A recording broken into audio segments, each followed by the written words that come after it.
I was. Thank you for telling me.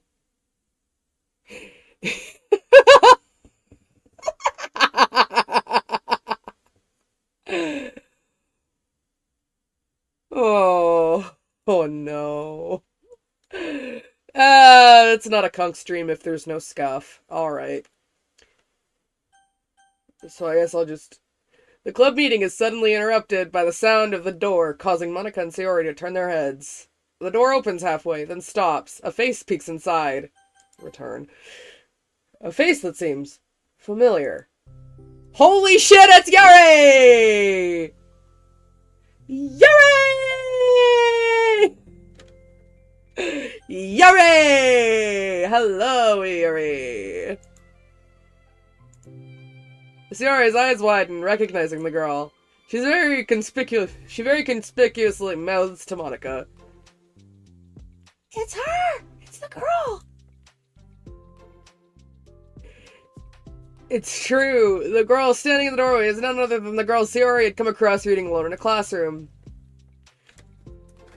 Hell the fuck yeah. Okay. Thanks to Monica leaving a flyer on her desk, it seems she's found her way to the club. Are you here for the literature club, by any chance? Am I in the wrong place? No, you're not.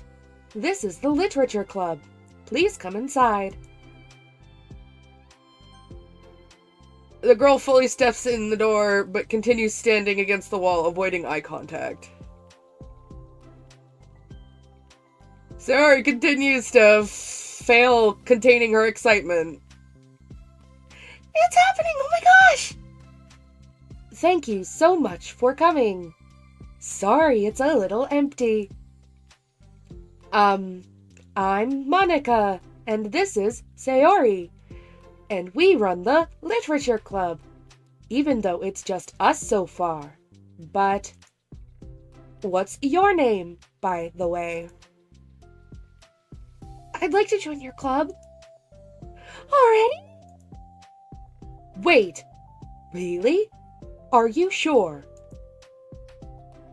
I mean, I should be good enough. Ahaha, everyone is welcome here. You don't have to be good enough. Oh. Do you want to have a seat? We'd love to get to know you. Let's fucking go, I'm so excited. The girl nods, sliding over to a nearby desk and gently sitting down. So what's your name? Yuri. I'm Sayori, and this is Monica. Sayori, I already. Nice to meet you. Do you like fantasy?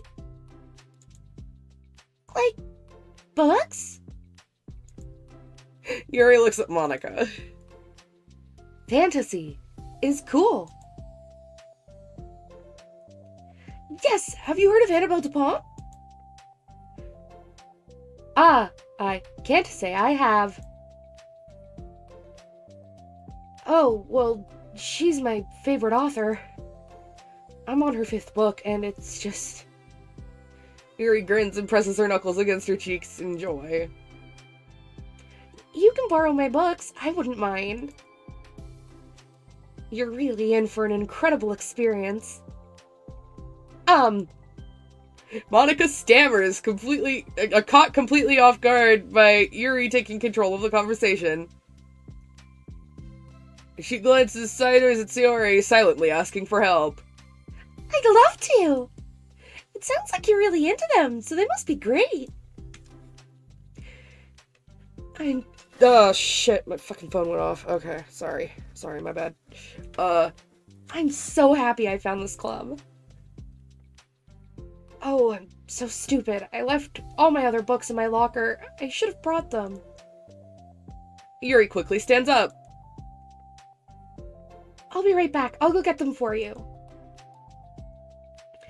You probably only need to bring one for now. Sayori nervously says that, noting to herself the considerable heftiness of the book that Yuri set down on her desk. True. Okay, I'll go get the first one then. Yuri exits the club room in a flash, leaving Monika and Sayori silently exchanging glances. Oh my god, I wasn't prepared for this. How do I handle someone so intense? I have, no experience with fantasy, except maybe stuff that I read when I was a kid. But that's probably, a joke compared to what she's into. I'm sure it'll be fine. In fact, I think it's... I need water. My throat fucking hurts. In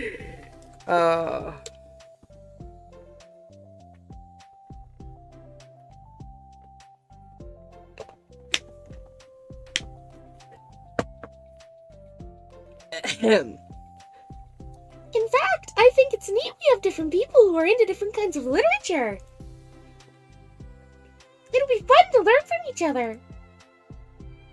Yeah, I mean, I don't disagree, but what if this is her only interest?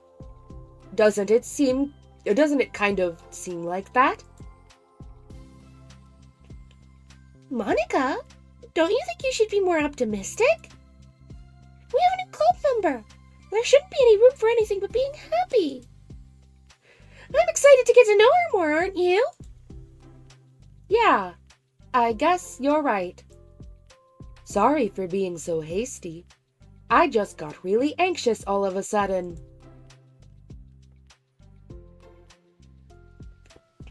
It's because you're afraid of not being able to take the lead. Haha. What the heck? It's kind of scary how you can point things out like that, Sayori. I just like learning what makes people happy or sad. Yeah. Hey, you know what? You'd probably be great at helping Yuri feel comfortable here. Maybe you could take a break from helping me with the administrative stuff and focus on spending time with her.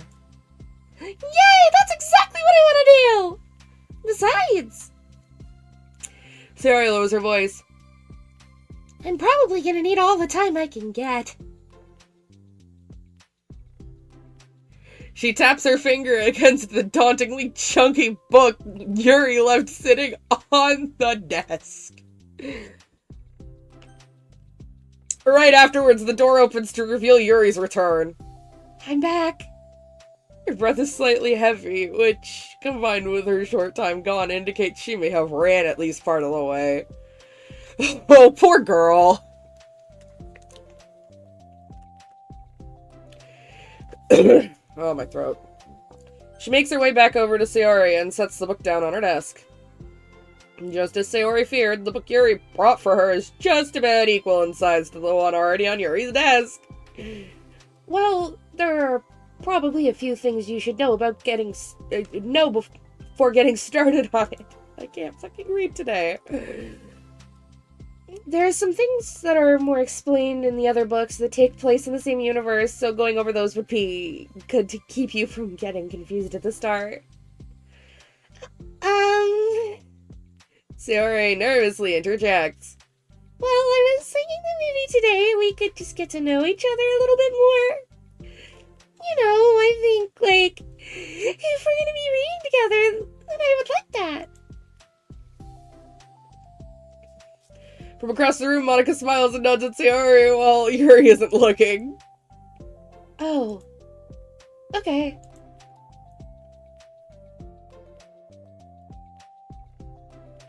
Yuri sits down and looks at her book, then glances around the room, showing no indication that she has anything more to add. So, what made you decide you wanted to join the club? Well, I like reading, so I was immediately interested. I had no idea that someone was starting a literature club, but that's my fault since I haven't been paying attention to any of the club recruitment advertisements. I only found out because she... Yuri glances over at Monica. Monica? Monica came into my classroom and put the flyer on my desk. Suddenly, Yuri's face darkens and she shakes her head at herself. I was so stupid. I got too nervous and I couldn't even look up. So she just walked out. It took me several days just to come here because I was afraid that Monica told everyone how inconsiderate I was. But I decided that was probably irrational. Wait. No, that was totally my fault. I felt so bad about interrupting you that I just, walked out. I was actually really hoping that you would come by. Yuri exhales in relief. I always seem to interpret things as the worst possible scenario. She's just like me for real! Oh my god! She's just like me for real!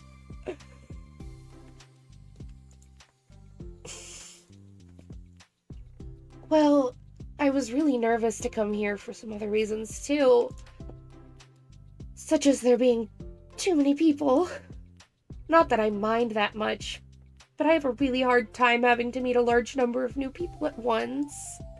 So it's actually amazing that it's just the two of you. I definitely came at the right time. Oh, she's so happy. I'm proud of you for working up the courage to come. Yuri smiles warmly to herself. I've never really had the privilege of sharing my interests with others before. It's so hard to find others who are into the same things I am, except online. So I thought the literature club would provide a chance for me to do that. What other kinds of things are you into? Like, genres? I don't know, just anything, even if it's not literature. Oh, just things you would think are dumb. Sayori pauses, a look of concern on her face. How about I'll tell you something I'm into, and then you can tell me about something you're into.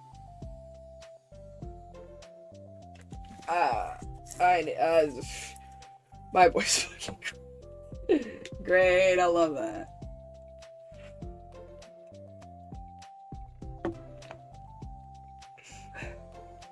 I'm gonna need more water.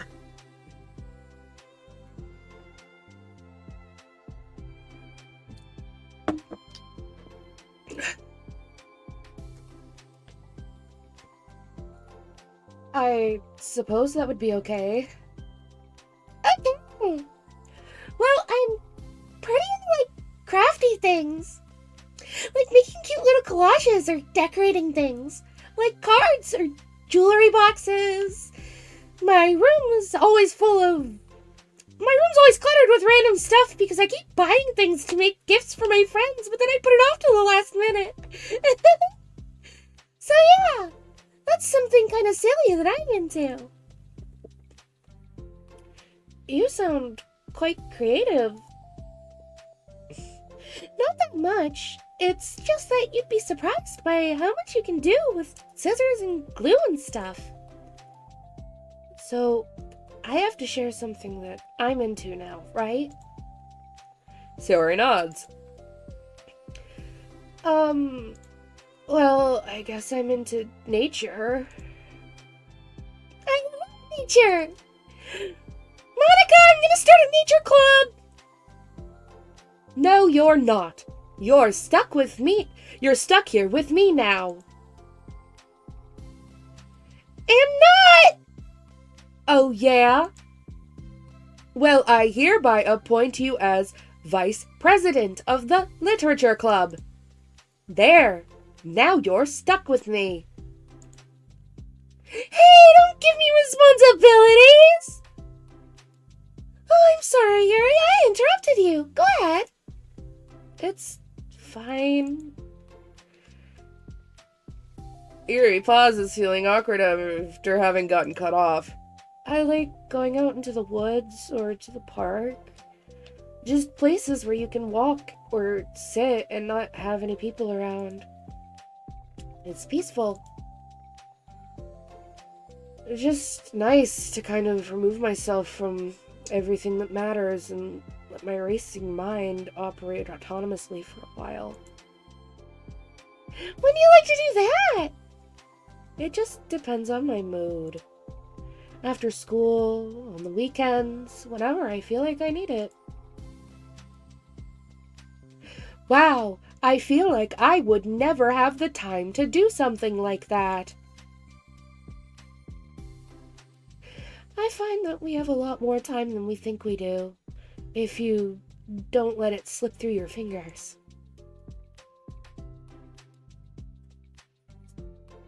The three continue their conversation, led primarily by Sayori, but with Monika chiming in every now and then as well.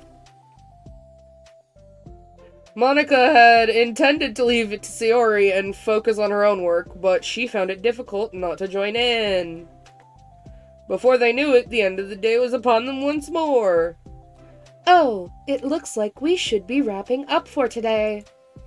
So are you two going to be starting on that book the next club meeting? That's the plan! I'm so excited. Sayori beams. Yuri collects her things. Once packed, Yuri wordlessly waves to Sayori and Monika with a gentle smile. Bye! As Yuri exits, Sayori enthusiastically returns her farewell. Once again, Sayori and Monika are left in the club room. Sayori, you are a lifesaver. I didn't do anything, I just talked. Still. Besides, it really lifted my mood. It feels really nice when I can put my energy toward other people like that. She was really excited to be included, you know? It made me happy. Well, there's no doubt in my mind that she'll have a great time here with you engaging her. How are you feeling about starting the book with her next meeting? I'm scared, but I think she'll be happy as long as I'm trying my best. I think you'll do great. After the surprise of a new club member, it seems like everyone has their spirits lifted with something new to look forward to.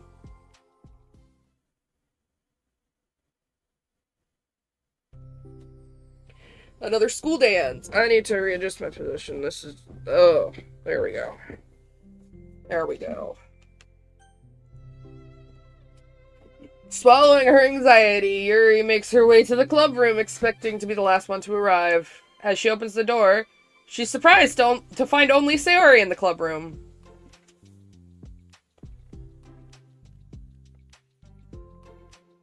It's club time again! Monika went to the computer lab, so it's just us today. Is that okay? Yuri silently nods, unable to make eye contact. I'm sorry about yesterday. Sayori tilts her head, unsure of exactly what Yuri is talking about. Well, I mean, the way I got overly excited to share my books and how you had to stop me so we could talk first. It was so inconsiderate of me. I got too excited and forgot to think about everyone else in the club, so... Yuri, you didn't do anything wrong. I thought it was cute how excited you were. Well, still, I think I changed my mind about the book. We don't have to read it. Huh? Why? Because I know that you were just humoring me anyway. In retrospect, it's rather obvious that nobody was truly interested. But if you like it so much, then it must be worth sharing.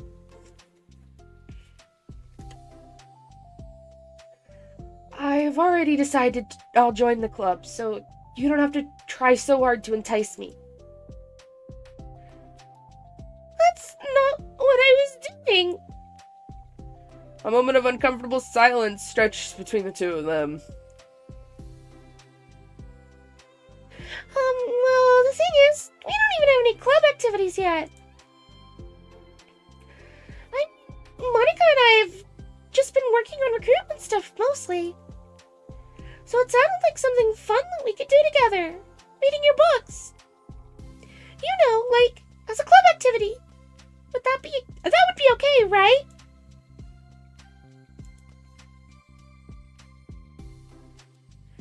Why am I being so resistant to this anyway? It's exactly what I wanted in the first place. And you're being so nice about it. I really don't know what's wrong with me. I'm sorry for being like this. You don't have to apologize. Just tell me if there's anything I can do to help you feel more comfortable here. Sayori pulls her desk up against Yuri's and sits next to her. I need some fucking water.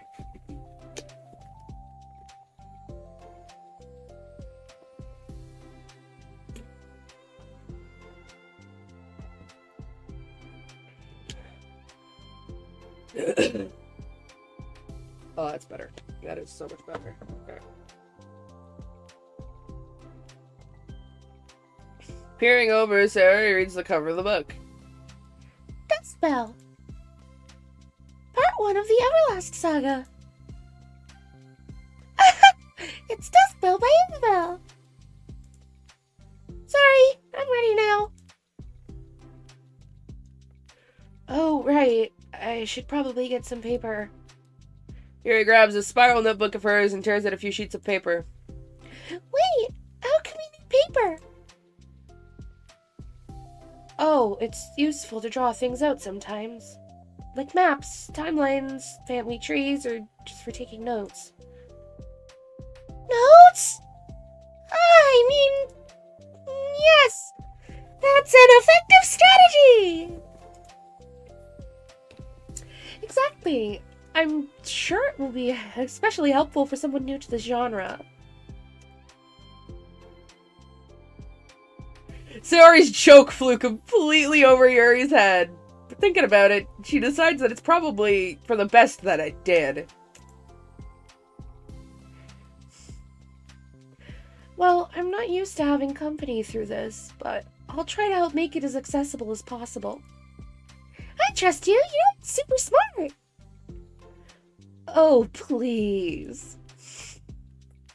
Yuri tries to dismiss the compliment, but she can't hide her smile and light blush.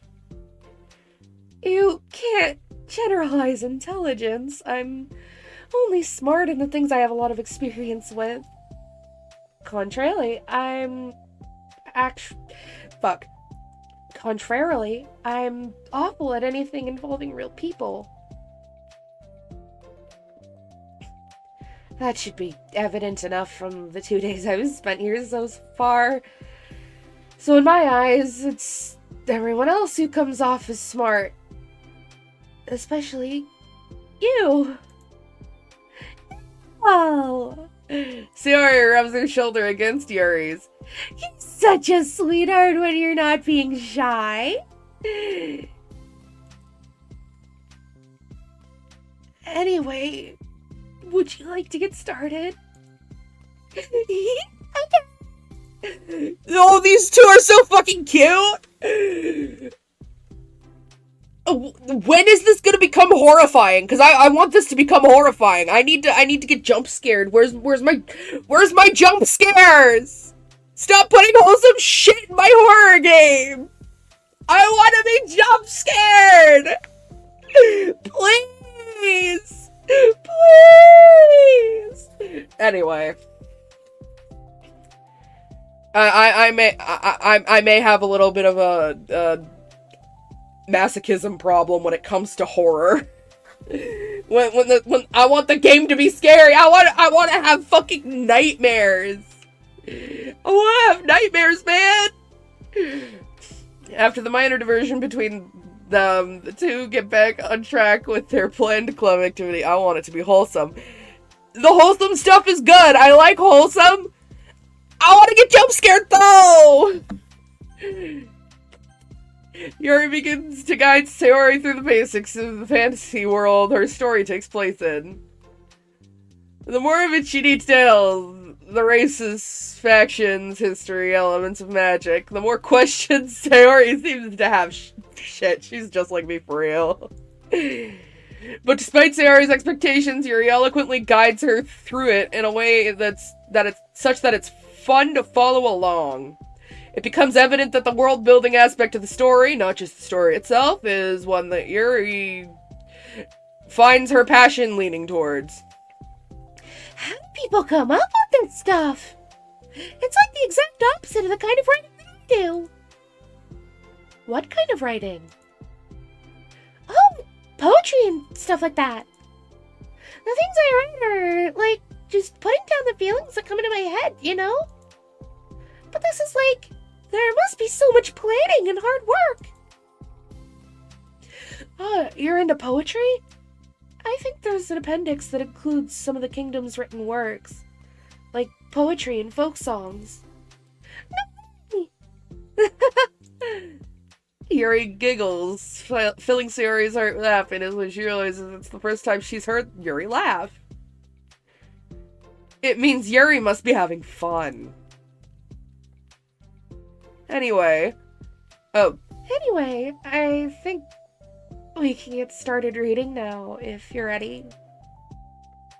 Okay, but I can't read very fast. Oh, that's fine. I'm very patient. Patience is something I pride myself in. I see. Sayori jots Yuri is patient into her notes. Hey, that's for the book. Just kidding. But I'm glad you're patient. But I'm kind of glad you're patient because I need that sometimes. A lot of times. Sayori flips through the first pages of the book, getting past the table of contents. Okay, chapter 1. The room becomes silent as the two of them begin to read. But the silence only lasts for a moment before Sayori speaks up again. What does vindicated mean? Well, in this context, it essentially means that he was proven innocent. It's okay to ask questions, right? Of course. Sayori turns the page. Are these footnotes? Mm-hmm. A lot of the dialogue has cultural references that require explanation to be understood. The two continue reading. This is really fun, actually. I changed my mind. I like the wholesome. Please don't jump scare me. Because the fun is lulling me into a false sense of security, and that means if you try to jump scare me, I might have a fucking heart attack. Yuri's relaxed expression remains unchanged. Meanwhile, Sayori's expression grows tense as she tries to make her way through the dense text. Up until now, their expressions had been reversed, with Sayori easily navigating social situations and Yuri struggling in them. But the turns have tabled. Just kidding, but the tables have turned. Wait, are they talking about the past right now, or the present? Where? Right here. They're talking about the past. These paragraphs are describing a flashback that Barnes is having. But they didn't tell me that! It's implied from the context. Sayori rubs her temples. The two of them continue, with Sayori asking fewer questions. She begins to understand the value in the notes, as she finds herself referring to them somewhat often, even adding to them. But a reduction in questions comes not from her getting used to the reading, but rather from fearing that she'll come across as stupid. I love her. She's so... We don't deserve her. She's too good for this world. At last, Sayori reaches the end of the chapter. I think we can stop here for now. Okay. Sayori takes a deep breath and closes what little of the book she's gotten through so far. So, what are your thoughts up to this point? Sayori tries to find words. Am I doing well so far? I'm not sure I understand. Well, I don't know. When it takes me so long to read and understand things, it makes me feel really dumb.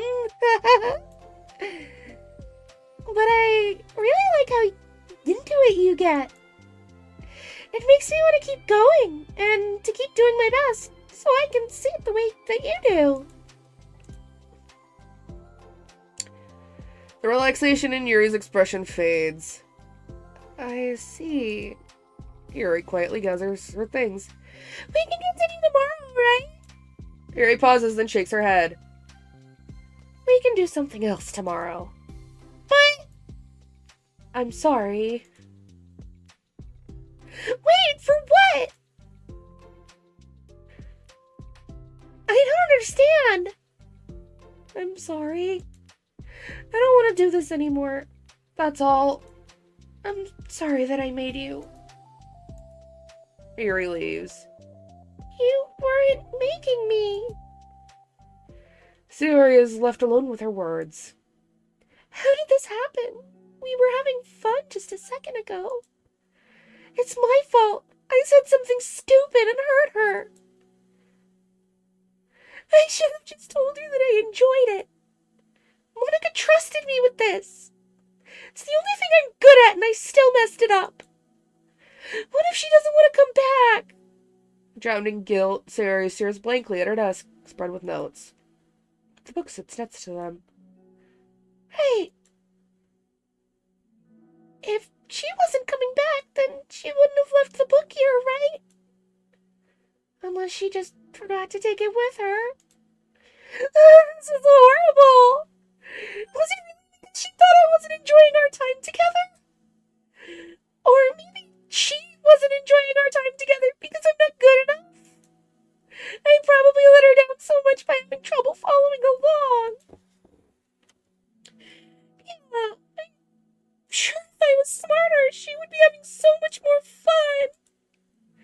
I need to do better for her.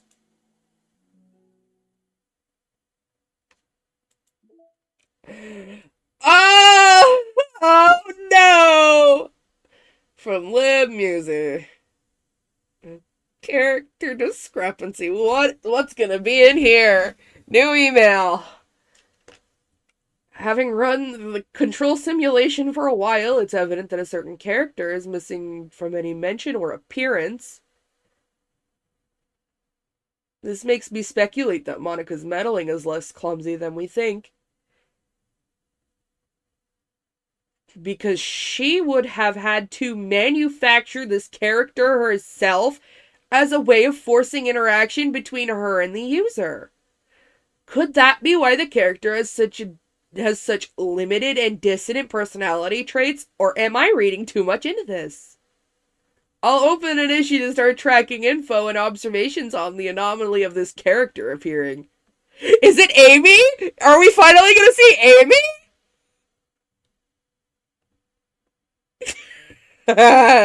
No, I know they're talking about the main character. Fuck the main character, by the way. Fuck that guy. But I think they did mention him like once. Amy! You're so right. You're so right. They mentioned it like once when Sayori was talking about her friend in the first one. But then again, maybe Monica made the, oh shit. Alright, well, we're gonna have to figure that out then. Not really much new in there. We got lots of new music, side stories, understanding part 2.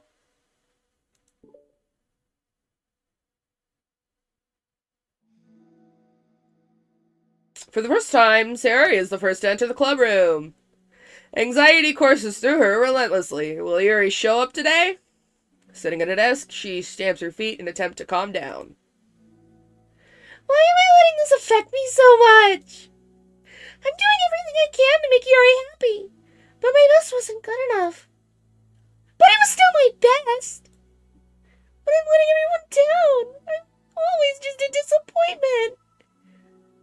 Sayori continues to wrestle with her self-deprecating thoughts. Every tiny noise causes her to lift her head in anticipation of Yuri's arrival. This poor girl! Oh my god! Send her to therapy! Give her some fucking duloxetine. Give her some fucking antidepressants. God damn.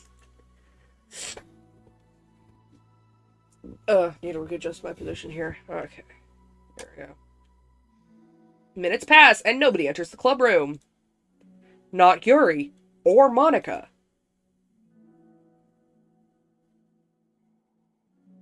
Gosh, I'm so late.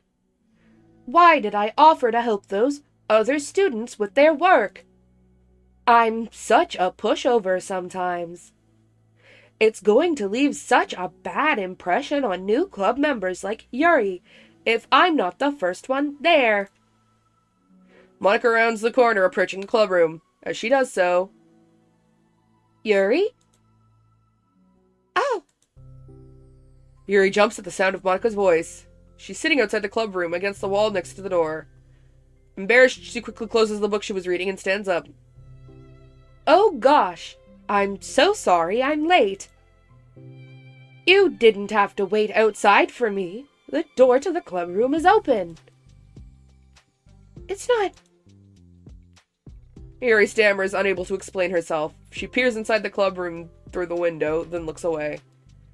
Actually, I was wondering if I could help you today instead. Huh? Me? With club publicity stuff? Yes! Monica is utterly confused. Why is Yuri asking this all of a sudden when she was so eager to spend time with Sayori before? Did they not get along after all? Monica looks into the club room to see Sayori sitting alone inside. Okay. It's kind of a simple job, but I'd be happy for you to tag along. Me too. Monica's worried, but she finds it difficult to insert herself into whatever conflict that may have arisen. It's a little ironic she realizes that she could be so conflict avoidant after having been in the debate club. Okay, let's take a walk together. I just have to make copies of this new flyer, then go around to the billboards and replace the old ones with the new ones. Yuri nods, and the two set off.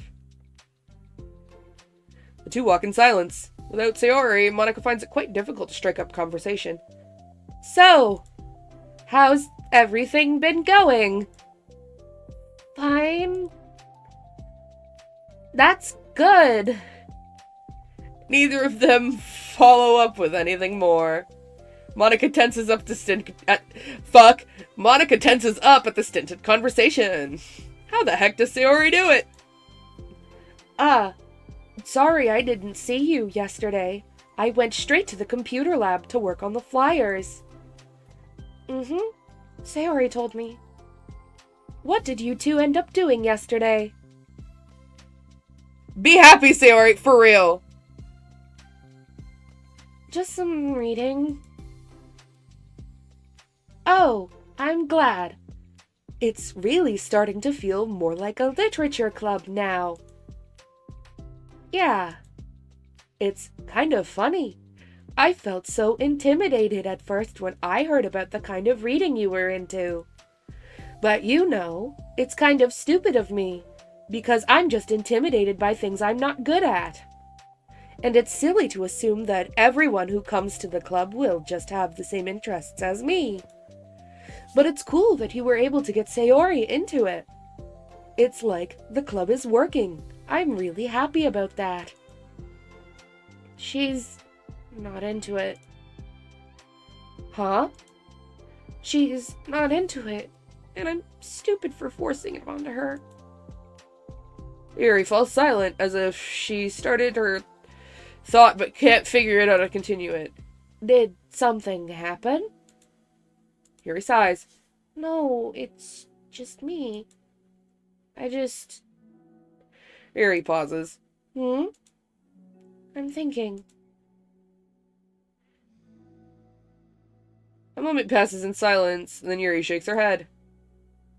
I shouldn't be complaining to you all of a sudden. Don't be silly. I won't think you're complaining. I just want to make sure you feel welcome. If it's important to that, then you can tell me anything. Well, I do feel welcome. Too welcome, I guess. It's not an issue with the club, it's just an issue with me. So I feel wrong to inconvenience you with it. Ah. Monica pauses and thinks. Well, what if we put it this way? It's my job as president to understand the needs of the club members, right? We're going to have all kinds of people joining this club. Hopefully, anyway. And learning about the diverse needs and interests of everyone will help me come up with club activities that everyone can be happy with. That everyone can be happy with? Not just only some people? Of course! I need to be looking out for everyone. Otherwise, what kind of club would it be?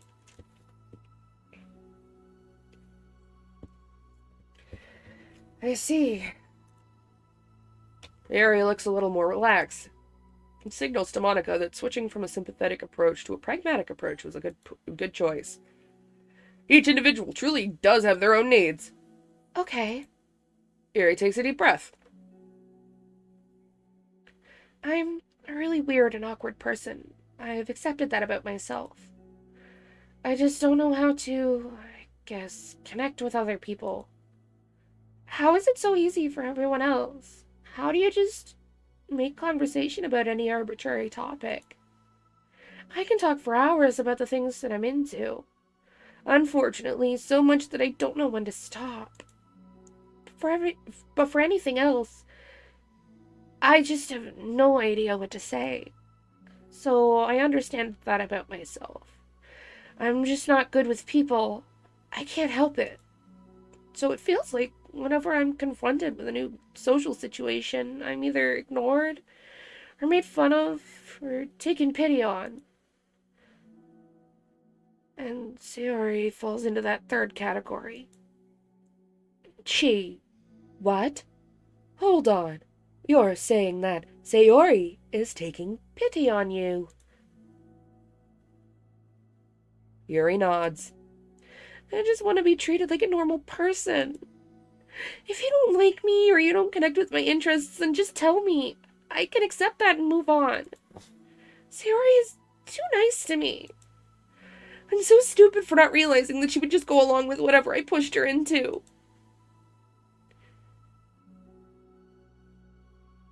Nobody deserves to put themselves through that kind of discomfort just because they pity some weirdo who doesn't know how to make friends. It's the worst feeling. I hate it.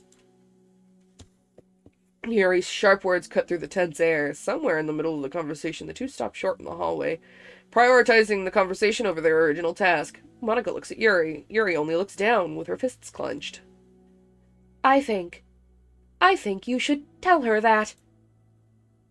I could never say that to someone's face. It's pathetic. Sayori is different. Making people happy is the most important thing to her. I'm sure that's all she's trying to do. So, if you're able to explain to her what makes you happy, then she'll do anything to make it happen. That's the problem. What kind of friendship is one person always trying to cater to the other person's weird needs? I'm sorry, I'm making myself sound so... No, I think I'm starting to understand.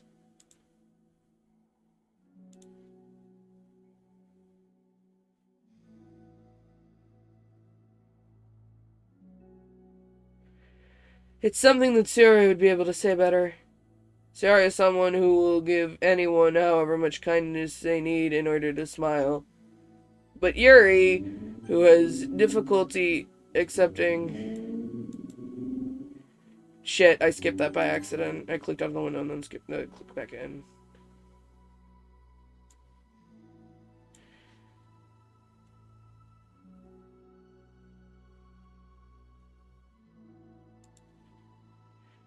But Yuri, who has difficulty accepting kindness, must be driving Sayori to be even more assertive in her kindness, further exacerbating the matter. Shit, and neither person is to blame, but it's an issue that can't be resolved without them understanding each other better. Sayori wants to be your friend. I promise that. It's okay for different people to have different needs. I mean, Sayori. She has her own needs too. But good friends work together and can be what they need for each other. You just have to have good communication and talk about it. I don't have good communication. Yuri stops and shakes her head. I'm sorry, I didn't mean to say that. My head is just, it's so resistant to everything. I'm pushing such a kind person away from me because of it. Yuri pauses to think. I'm so tired of this cycle I'm creating for myself. I think I'm so afraid of people pushing me away that I just push them away first. How thoughtless and immature of me. Yuri takes a deep breath and exhales. I didn't mean for this to turn into a whole venting session. But I understand now that I just need to communicate with her. Ahaha, you're totally fine. It's for the club, remember. You're just helping me make the You're just helping me make the club a better place for everyone.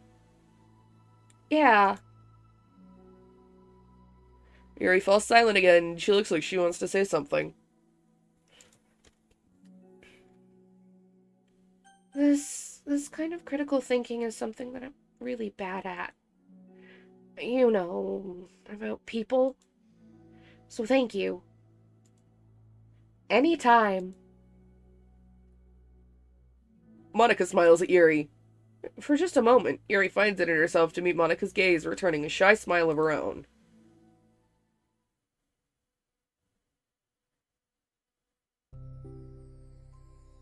Yuri and Monika finish replacing the old flyers with the new ones. More accurately, Monika mostly did the work, while Yuri followed along. But as the club room once again draws near, so does Yuri's confrontation. I can't do this. Yes, you can. It'll be great. Yuri sighs and shakes her head. Oh boy, here we go! I'm never gonna feel confident enough. I just have to do it. If I don't do it now, I never will. Yuri starts toward the door, but then turns to face Monika. You're not just gonna wait outside, are you? Ahaha, I can take a walk. Want me to get you a coffee or something? Actually, I prefer tea. I like to make my own, though, so please don't worry about it. Although, I suppose that's the one downside of reading here in the club rather than at home. I don't get to drink tea while reading. Sorry, I guess that has nothing to do with this. You know, now that you mention it, I bet we could get permission to keep stuff for tea in the club room. You can use, like, an electric kettle to heat up water, right? Would that really be possible? I'll look into it. I think it would be great. Yuri smiles and nods at the thought. Well, I'll be back in a bit. Good luck. Monika waves at Yuri, then turns around and departs down the hallway as Yuri's smile fades once more. A moment of daydreaming about tea isn't enough to save her from the anxiety of the task that lies before her, but it must be done. Taking one more deep breath, Yuri timidly opens the clubroom door. Yuri? Wait, hold on, I'm not done yet! Sayori shuffles a bunch of papers around. Yuri stammers, her words suddenly caught in her throat. At that moment, she realizes how Sayori has been spending her afternoon. I wasn't expecting you to come today. I was really hoping to make it all the way through the next chapter first. But I got most of the way through it. And look! Sayori holds up a sheet of paper. It's a page of notes, beautifully produced with indentations, categories, and even color coding. As Yuri sees it, her expression shifts from anxiety to despair. I was afraid you were getting disappointed in me, so I've been trying really hard. Stop. Yuri presses her fists against her forehead. Please stop. I can't take this. Yuri? Sayori's voice quivers in shock after having received the exact opposite response she was expecting. I'm sorry. Sayori looks away in guilt. I did something wrong. I don't understand, so if I did something wrong, please tell me. Yuri shakes her head. No, it's me.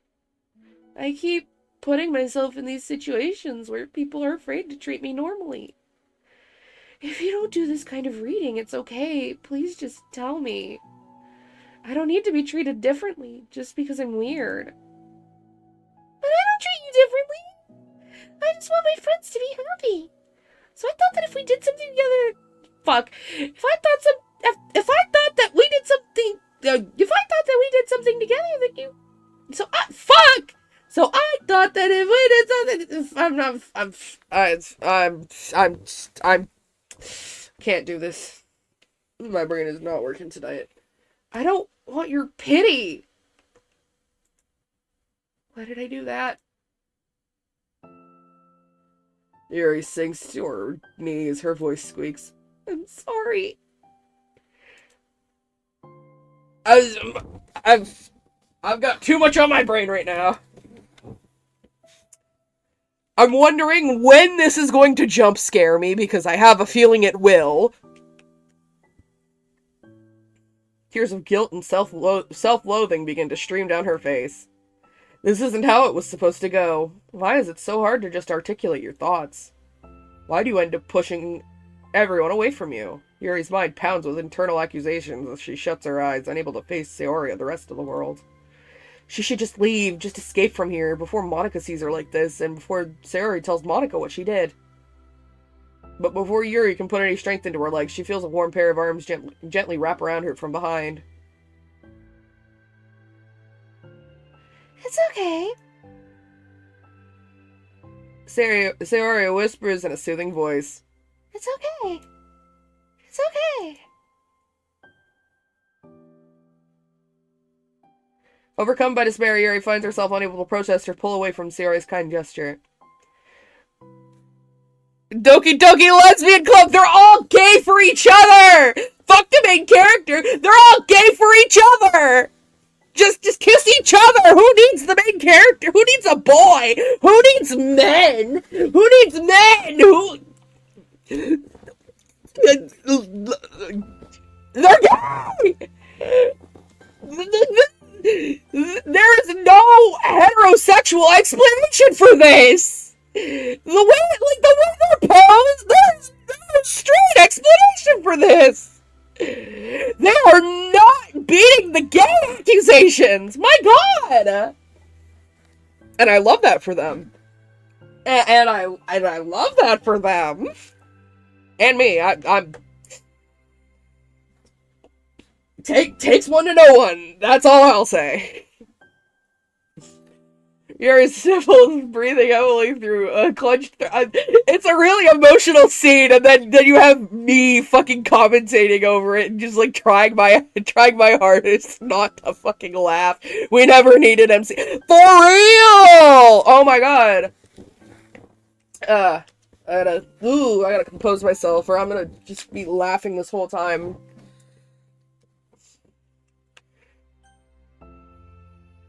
Yuri sniffles, breathing heavily through a clenched throat, trying with all her willpower to control herself. I understand. I understand that the things you're feeling in your head are different from the things you're trying to say. I know that must be what you're feeling right now. I promise, I understand that. So I'll give you as much time as you need. When you're ready, just tell me your feelings, and we'll talk about them together, okay? I need me a friend like Sayori, goddamn. Everybody needs a friend like Sayori. She's just too good. She's too good for this world. It's like they sent an angel down from heaven and boom, there's Sayori. That's Sayori. Yuri sniffles again and nods her head. She gives herself a minute to compose her thoughts, then speaks while steadying her voice. I think that I've gotten so used to people being weirded out by me. Lesbians real? Yes! Hunter!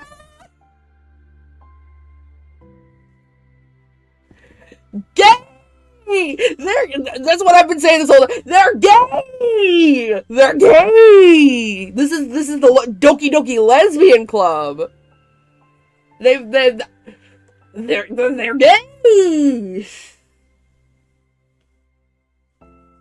The picture of the picture of the dog with the text on it that says "I know what you are." Fucking, that's me right now.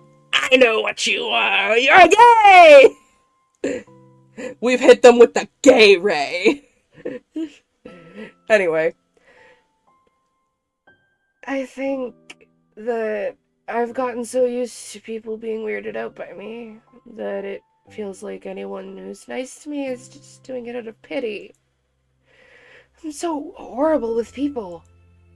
So it makes me not want to believe that someone can actually like me for who I am. Why is she just like me for real?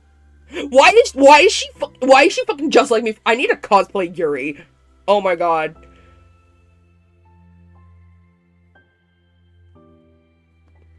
I got so excited when I joined the literature club. I thought that it was finally my chance to make friends through my interests. Because my interests are the only things I know how to talk about. It's all I have going for me. But then, whenever I catch myself getting overly obsessive in front of other people, it feels like I'm making a fool of myself. I hate myself for it. Ultimately, I just want to be treated like a normal person, but how am I supposed to expect that when I can't behave like one? I just want to learn how to get along with people and stop ruining things for myself. That's all. Yuri finishes her thoughts, feeling more steady after having gotten them out. I mean, her name is literally Yuri. No, you're right! You're right! You're right! You're right! Oh my god, you are so right! You are so right! You are so right! You are so right! You are...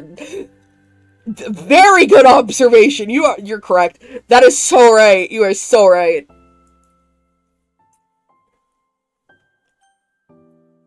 Sayori, who can feel Yuri's breath rise and fall from beneath her arms, realizes that as well.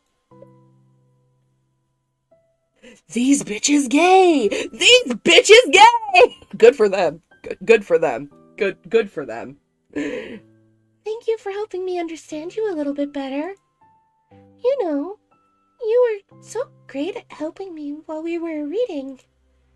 So I'll help you with the things that you need, too. But I feel like it would just be frustrating for you, with how much patience I require sometimes. That sounds kind of familiar. I couldn't stop worrying about that while we were reading. I was so afraid you'd get frustrated with me. But... Sorry, wrong character. But... the fuck? But I would never do that. I did my best to reassure you by mentioning how I have a lot of patience. Yeah, I know. But my irrational fears just won't be quiet sometimes. I'm sure it's the same for you, right? Yeah. Irrational fears. Well, you know. There's no way that you could frustrate me, because I already like you as the person that you are. I know you said you have a hard time believing that, but I promise that it's true. You don't have to be a social person for people to like you. I think you're really considerate in your own way, you know, worrying so much about people's feelings. We're all kind of weird. It's a literature club. But it's the best part that we're all different and have different interests. Like, about the book. I'm reading it because I want to. I promise, that's what I really want. It's a bit of a struggle, but try not to mistake that for me not enjoying it. I mean, we could never discover new things if we didn't try them first, right? I want to learn the reasons that you love it so much. And in the end, if it's not for me, then I can say that. But I'll be glad that I tried it and learned more about you. Plus, you're like super duper smart. And I want that to rub off on me.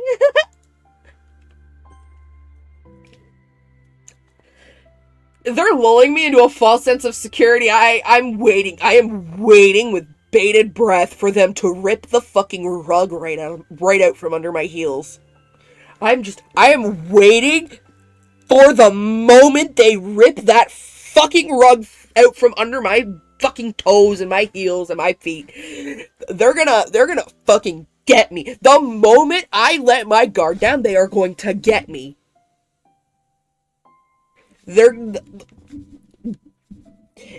I have to keep reminding myself, this is a horror game. This will only be wholesome. Trust the I don't trust the press. I don't trust anybody. I don't trust anybody or anything. I can't.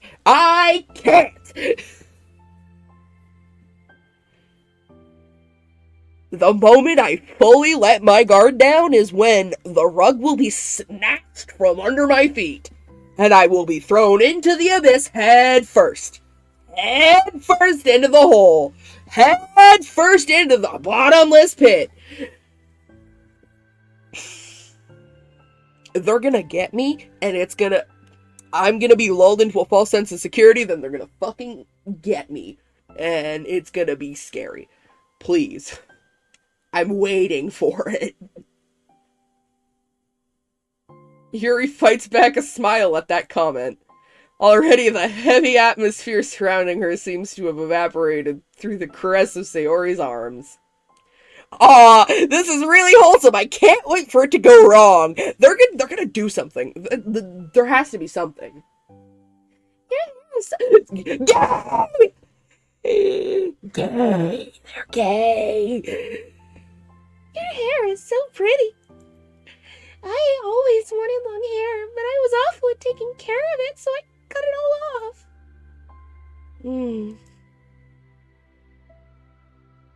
Yuri's tension roll. These bitches gay! These bitches gay! These bitches gay! Gay! This game is so lesbian. This whole game is just 4 lesbians, and then a man comes and ruins everything. For once, she feels okay just listening, rather than worrying so much about saying the right thing. Sayori, sensing Yuri's comfort, lets her rest. It must be so difficult for her to feel relaxed around other people. But if the literature club can make it happen, then it's something that she deserves to experience. Is that it? No, there's more. Well then, based on my understanding of your feelings, I suppose I wouldn't mind if we were to continue reading. That's what I wanted to hear! But we can stop at any time. If you truly don't like it, please be honest about it. I won't be offended. Pardon me? Of course! I'm not gonna judge anything this early on, though. So we'll just see what happens. Oh, and, it's not good to touch people without their consent first. Oh no, sorry! I didn't make you uncomfortable? Oh, you didn't. I mean, I suppose it was kind of nice. I was just saying...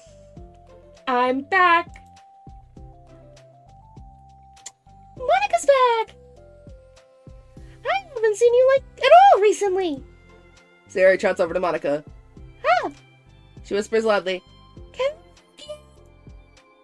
ha, sure, Sayori. Sayori wraps her arms around Monica. Oh yeah, Yuri, it might be good to know. Sayori can be kind of a hug monster. Ah. Hey, don't call me a monster. Artemis is a monster. If he inherits the kingdom, it could spell disaster. Yuri laughs. Monica perplexedly looks between the two of them, then smiles.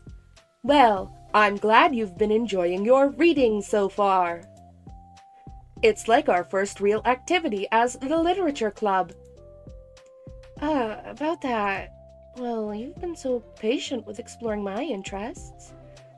I think it would be inconsiderate of me to not return the favor to you and learn about the things that you like. Yes! Do you like poetry? Yuri smiles. This club is full of lesbians! Doki Doki Lesbian Club, baby. Full of gay people. We've got all the gay people here. When are they going to ruin this for me? I know it's going to... There's more. I thought there was only like 4. There's like 1, 2, 3... There's fucking 8 more things I have to go through, and then there's probably more. I'm excited. There's a lot of content. I'm just intimidated by the amount of content I have to get through. There's so much time for them to ruin this for me. I can't wait. I can't wait. It's been several weeks since the club was officially started. Though their initial setbacks, the 3 club members so far, Monica, Sayori, and Yuri, have increased their collective bond within the club. Sayori is partaking in some of Yuri's high fantasy literature, and all 3 of them, led by Sayori, have taken an interest in poetry. On a day like any other, the 3 find themselves suddenly interrupted by the clubroom door opening, and in walks a girl none of them have seen before. Yes! Yes! It's her! Hi. Sayori tugs excitedly at Monica's sleeve. Yuri shifts in her seat and buries her eyes in her book. No, it's scared! Are you here for the literature club? Yeah. Yay! That's great. Thanks for stopping by. It's kind of a small club still, so it's really exciting to see new faces. Yeah! Come and sit down somewhere. You can sit next to my desk. Sayori prances over to her desk and presses her palms into it. Oh, and Yuri can make you some tea. Ah. Yuri looks up at Sayori in protest for having drawn attention to her. Natsuki silently glances between everyone, then sits down next to Sayori. Monica follows by sitting nearby. The sudden gathering prompts Yuri to stand up, deciding that standing in the corner and making tea doesn't sound so bad after all. Okay, then how about we all introduce ourselves? Okay.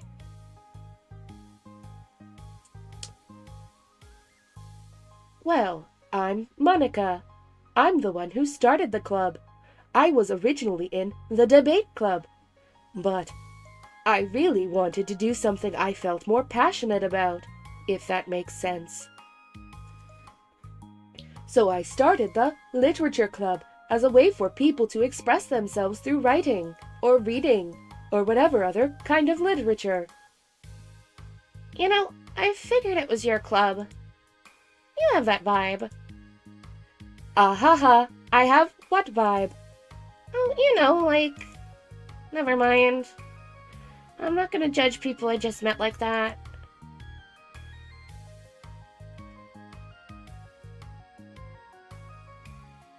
But she...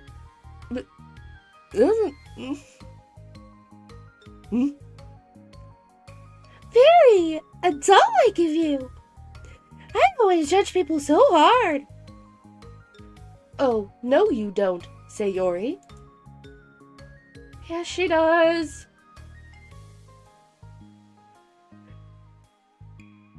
Oh, I was supposed to say that more deadpan. Yes, she does. Yuri's deadpan voice carries across the room. Natsuki giggles. I'm Sayori. Friends like learning about everyone and making friends. Oh, and I also like poetry. Oh, yeah? Very adult-like of you. I'm an adult!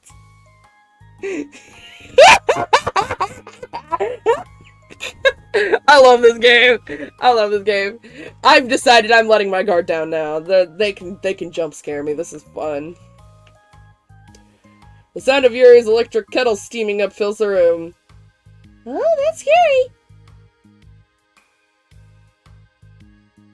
Oh, that's Yuri. Sarah lowers her voice.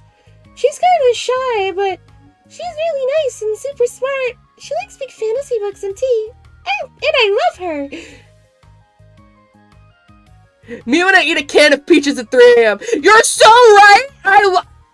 I'm an adult. Yes! You're just like me for real. I love canned peaches, Sarah. I love canned peaches. I am definitely a canned peaches enjoyer. Raise your hand if you're a canned peaches enjoyer. I'm raising my hand right now. You can't see it, but I'm raising my hand. She's kind of shy, but she's really nice and super smart. She likes big fantasy books and tea, and I love her. That's kind of gay, Sayori. And I love her. Just casually throwing that in there. And also, I'm really gay for her. God damn, Sayori. Well, I guess that leaves me then. I'm Natsuki. I like listening to music and hanging out downtown and stuff. And my favorite ice cream flavor is strawberry. Never saw canned peaches in Canada. Really? Because I live in Canada too, and we get them a lot. I guess it's just whatever part of Canada we're from. Because where I live, we also have bagged milk. I live in Ontario, by the way. I live in, like, southern Ontario, by the way.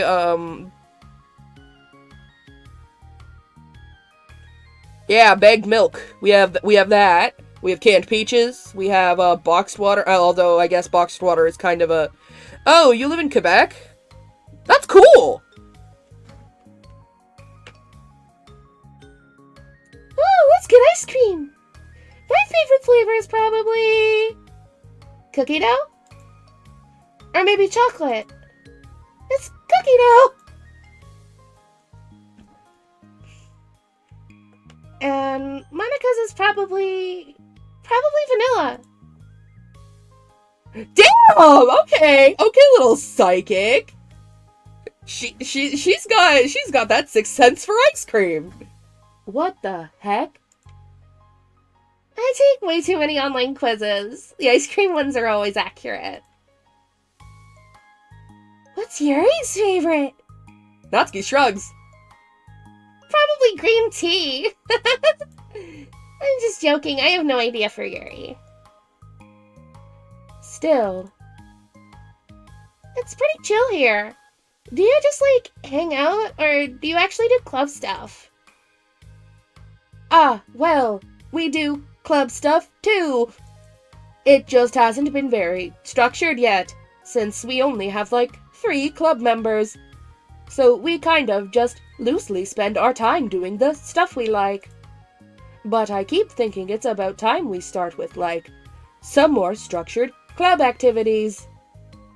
It's been a while by now since I started the club, so yeah. Well, with that being said, what kind of literature are you into, Natsuki? Anything you'd like the club to get into? Well, I guess I am literature. Well, I like manga. Manga.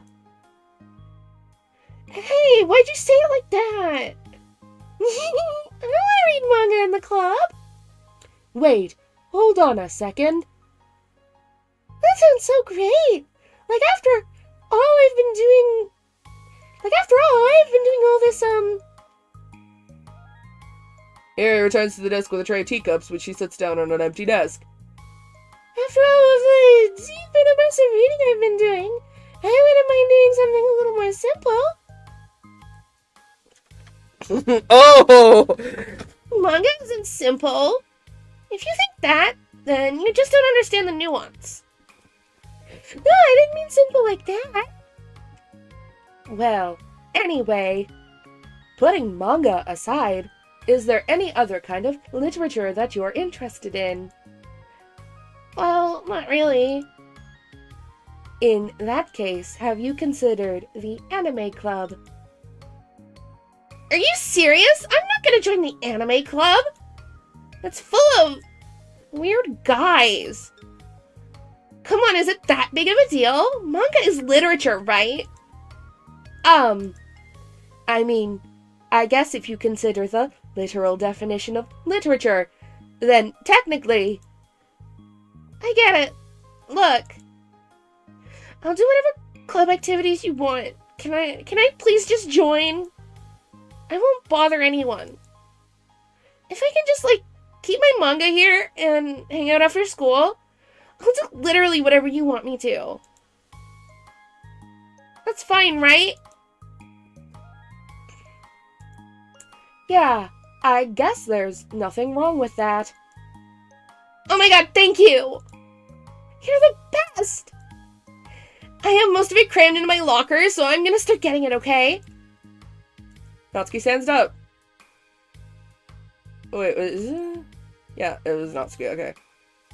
Need some help? Nah, I got it. I don't want you to see my locker. If you say so. But there's no way it's worse than mine. I hope we never find out then. Natsuki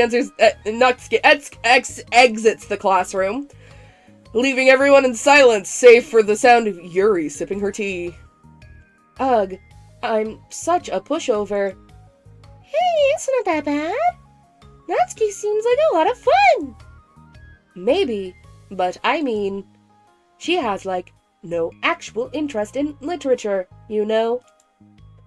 And that's normally fine, but she said she would participate in club activities like it's some kind of obligation. Her tea is going to get cold. Yeah. Wait, that's not related. Well, I think everyone deserves a chance. Especially if we can bring her happiness. Besides, maybe she'll take a liking to literature. Are you sure you don't just want to read her manga, Sayori? Hey, who do you think I am? Sorry, I didn't mean that. I just feel really uneasy about this. Do you have any opinion, Yuri? Not particularly. She said she wasn't going to bother anyone. That includes me, so... Does that mean I bother? No, you're a pleasure to be around. I was just fishing for a compliment. I know. But still, I really think we should just give her a chance. Yeah. All right. But I really am going to start enforcing club activities. I'm willing to cooperate. Suddenly, the three of them hear a thump against the door. What was that? Sayori stands up and walks over to the door, then opens it. Thank you. Carrying 3 boxes of what is presumably manga, Natsuki grunts and wobbles inside before slowly bending over and dropping the stack on the floor as gently as she can. That's quite a collection. Sayori giggles in excitement. While catching her breath, Natsuki replies, There's still one more box. I can put them away myself. I know how to organize them. Monica anxiously glances between Sayori and Yuri. Is this really okay for the club? Nah, maybe it's what she needs to really... Maybe it's what she needs to really kick the club into gear before everyone gets too complacent. It seems like things are finally going to start getting more serious. Oh boy! At the next club meeting, Monika's the first to arrive. But ever since Natsuki joined, she feels a lot less relaxed. Why am I so nervous? Monika paces, trying to figure out her feelings. Natsuki said she wasn't going to bother anyone, so why does it feel like the atmosphere has changed so much? While Monika thinks, the club door opens, revealing Natsuki carrying a box. Monika forces a smile as Natsuki makes her way to the closet. Natsuki forces one in return. Need help? Oh, I got it. Monika awkwardly tries to start some kind of conversation, but fails. Curiously, she peeks into the closet where Natsuki is stashing all of her manga. Once dull with school supplies, the shelves are now vibrant with bright colors and cute-looking artwork. You know, the top shelf is pretty empty. Maybe we could keep it up there. I can't reach up there. That would be so inconvenient. Shit, I skipped a line. Yeah, but... Monika sighs. The teachers are going to ask what all this manga is doing in here, and I have to tell them it's for the literature club. So? Monika backs off and slumps into a desk. With this kind of tension, it feels like the relaxed atmosphere accumulated over the past few weeks is being sucked right out of the room. Good afternoon! Ciara spins into the club room. Oh, I see someone's in a good mood. Yeah, because I have this! Ciara brandishes a cookie wrapped in plastic. I found some money and got a cookie! Oof. Ooh, that's so pretty! And Ciara trots over to the closet. The colorful shells catch her eye. Which one do I start with? Well, you can start by giving me a bite of that cookie. No way! I saved up all my luck to find that money.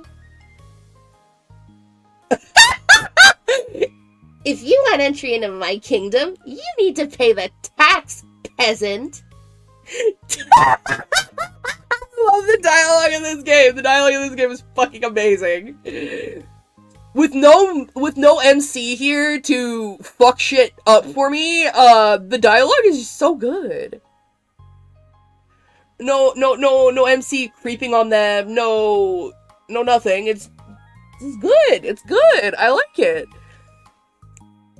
I'm still kind of waiting for them to fuck it up for me, but Boo!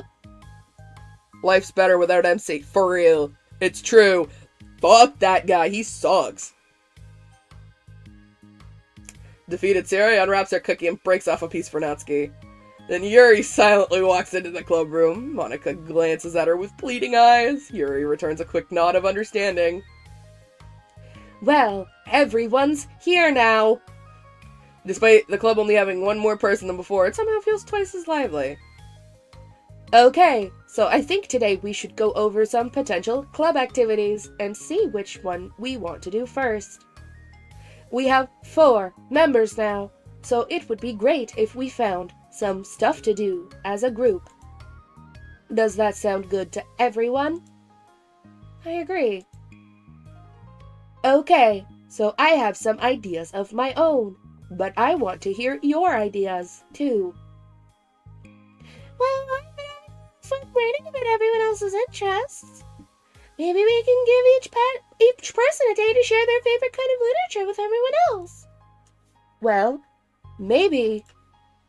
Something tells me that. Monika glances at Yuri and Natsuki, who both appear very unwilling to even consider each other's interests. Maybe we can try to come up with something that everyone can enjoy equally. You know, like we all vote on a book to read, or something like that. I think we should all collectively try to expand our interests, rather than just stick to the things we're familiar with. Why does it feel like I'm being targeted here?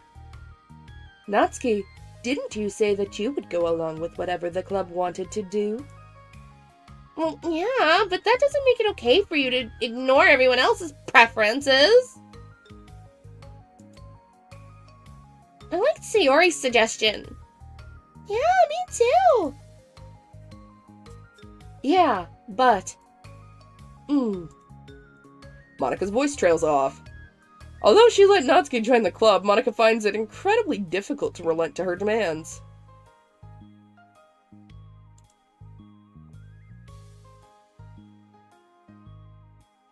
If Natsuki doesn't respect the club, why should Monika have to yield to Natsuki's opinion on anything? Natsuki, are you sure that you don't have any other literature interests you could share with the club? I swear I don't mind if you keep your manga in here, but I just... Natsuki cuts Monika off by suddenly standing up. Well, it's obvious that I'm not wanted here, so I'm just gonna leave.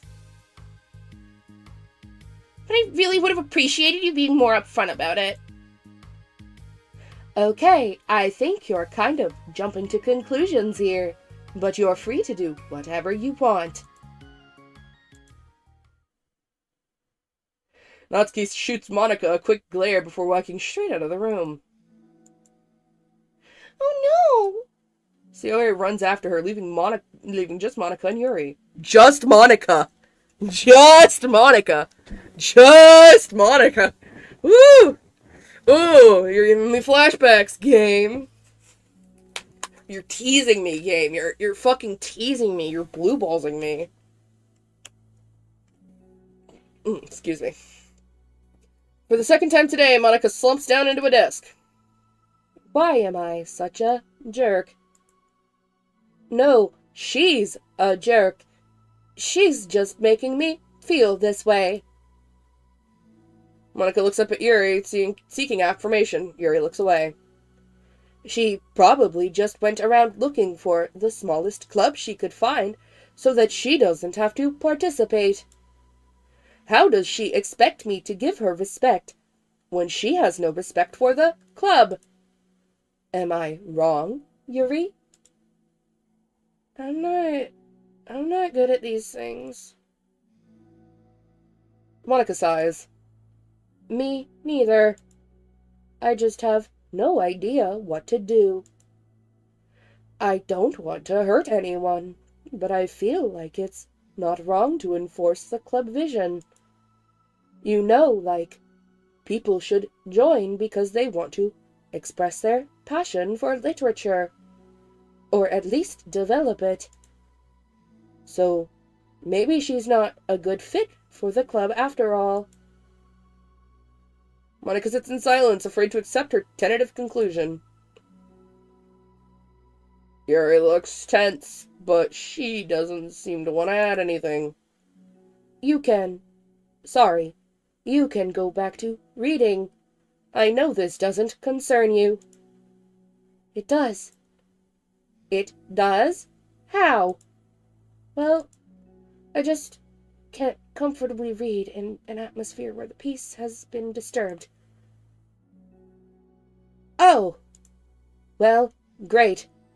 I'm just ruining the whole club, then. That's not an accurate conclusion to make. I know. I'm sorry. I'm just kind of voicing my frustration, and I guess guilt.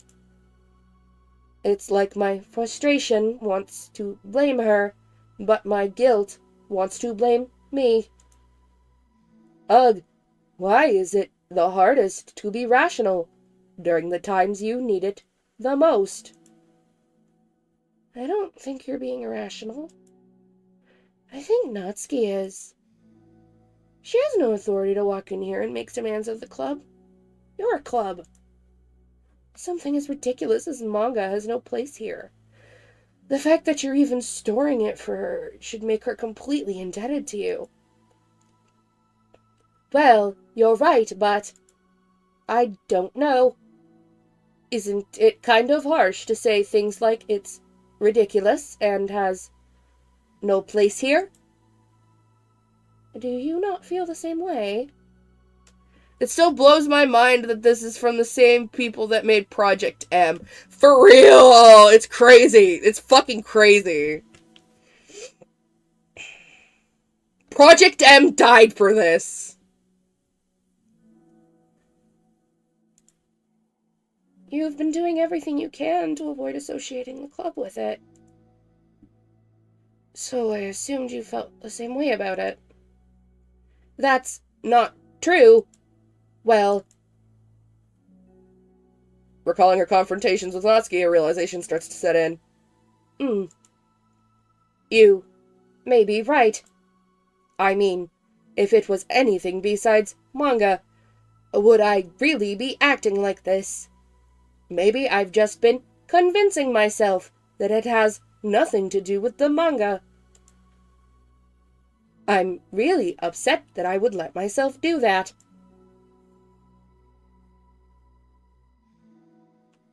With a sigh, Monica walks over to the closet. She finds herself staring at the colorful shelves. It's just, this really wasn't what I had in mind for a club about literature. There shouldn't be anything wrong with that. Monica starts defending her position once again. It's a complicated issue that Monica had failed to consider before now. Where is the line even drawn at what's considered literature? Lost in thought, she reaches into one of the largest box sets and pulls out a volume, inspecting it for no particular reason. The cover features 4 girls striking cute and exaggerated poses, all dressed in short skirts. Yeah, I mean... Amused by the absurdity of the cover, Monica opens the book. She's gonna read it and be like, damn, this shit's kinda good. I've lost her again, OMG. Okay, who's responsible for creating a Twitter account for Monica?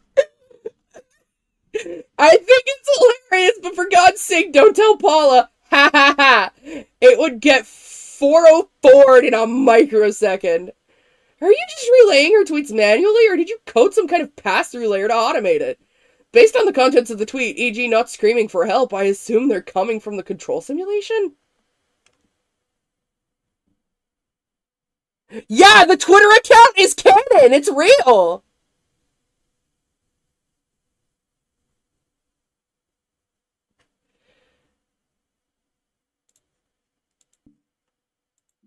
Somebody gave Monica access to Twitter.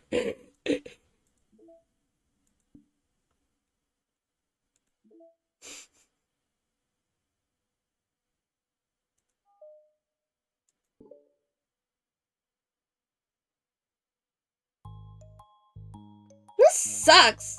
Why is Monica such a jerk?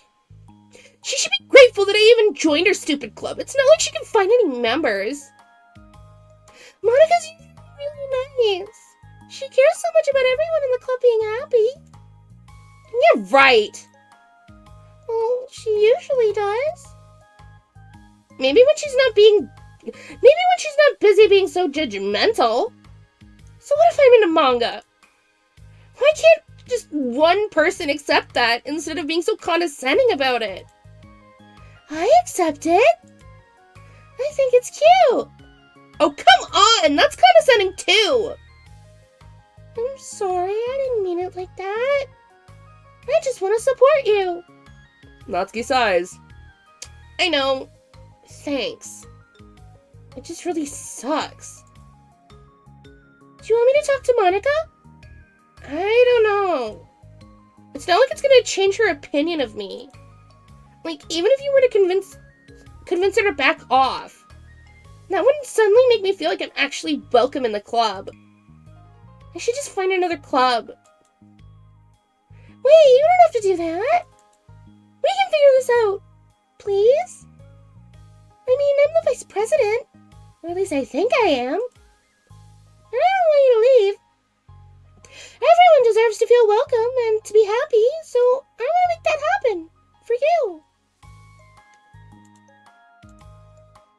I was wondering, what was the reason that you decided to join the literature club? Well, Natsuki hesitates. It's kind of dumb. Oh, don't say that. There's no such thing as a dumb reason when everyone is welcome. I wasn't welcome. You wanted me. So, just don't tell anyone, okay? Especially Monica. I promise. Natsuki sighs. I'm just tired of everyone judging me all the time. I can't enjoy any of the stuff I'm into without people making snotty comments about it. Not that I care what anyone else thinks. But you know, the signs for the literature club said that you can be yourself or whatever. So I decided it was at least worth a shot. But that was a lie, apparently. Natsuki dejectedly kicks the toe of her shoe against the wall. Oh, and I like writing too. Really? How come you didn't say that to Monica? Because she was being so judgmental that I didn't just want to tell her something she wanted to hear. She didn't deserve that kind of satisfaction. And if she knew I was into writing, then she would just be like everyone else and try to push me away from the manga in favor of the more mature thing.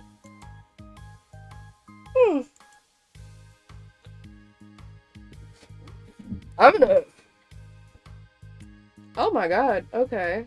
Shit, I skipped a line. The two of them remain silent for a while. Sayori understands that it's out of the question for Natsuki to return to the clubroom today. For today, at least. But Natsuki has a reason for wanting to join the club just like everyone else. It's part of the club vision for her to be welcome. You deserve to express yourself as much as everyone else does. That's supposed to be what the club is for. So, I want to do everything I can to fix this. I promise.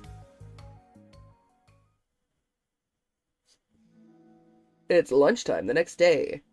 The cafeteria and hallways are bustling with students rushing to meet with their friends and make the most of their limited break time.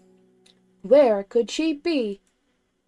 Among them is Monica, who always eats her lunch in the classroom. But she has some additional business today. Fearing Natsuki would avoid coming to the club, Monica decided to try to find her during lunch so that she could make amends. After searching for an extensive time, Monica finally spots her. Despite her short stature, I can't read today, Natsuki's bright hair helps her stand out from the crowd. Oh gosh. Suddenly feeling awkward, Monica is afraid to get closer. Natsuki is with some friends whom Monica doesn't recognize, and they're all energetically chatting together. It would be really tactless to just interrupt them. Oh yeah, did you end up joining that literature club or what? Huh? Of course I joined. Why wouldn't I?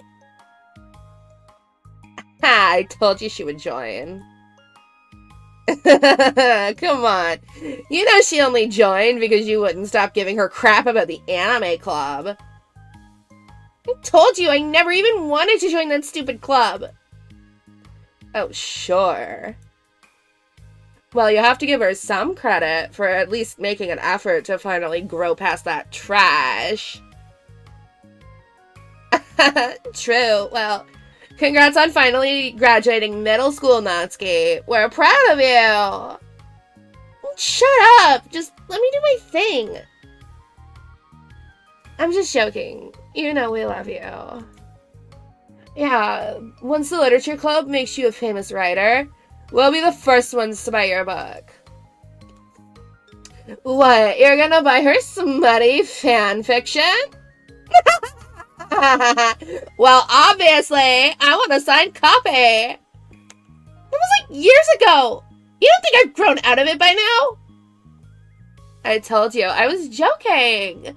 Besides, it's a good reminder of how far you've come since then. Not to mention you couldn't have done it without us.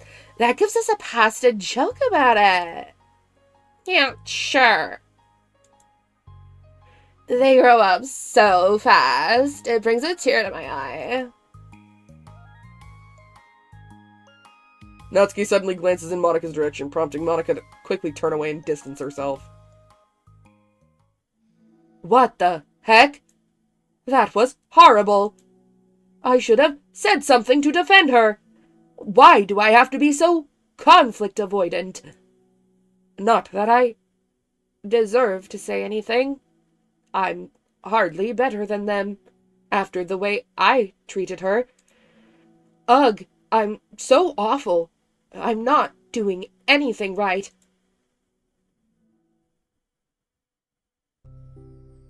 After school ends, Monika distractedly makes her way to the club room. She finds Yuri already inside, eyes on a book as usual. Monika picks a desk and slumps into it, something she seems to be doing rather often lately. Yuri, I don't think I can be club president. I suck at handling anything that Fuck! Hold on, I keep having this feeling like I'm gonna sneeze. It's the fucking worst. Okay. I suck at handling anything that doesn't go like exactly my way.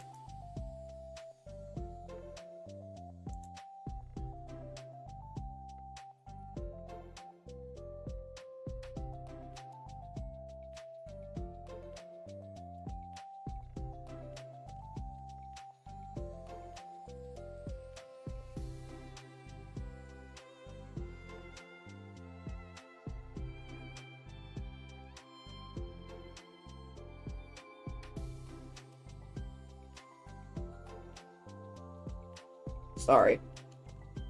Yuri looks up from her book.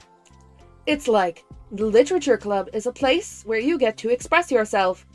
Unless it's in a way that I don't like. I'm so mad at myself. And I'm especially mad that I didn't have the self-reflection skills to realize what I was doing. So much for maturity.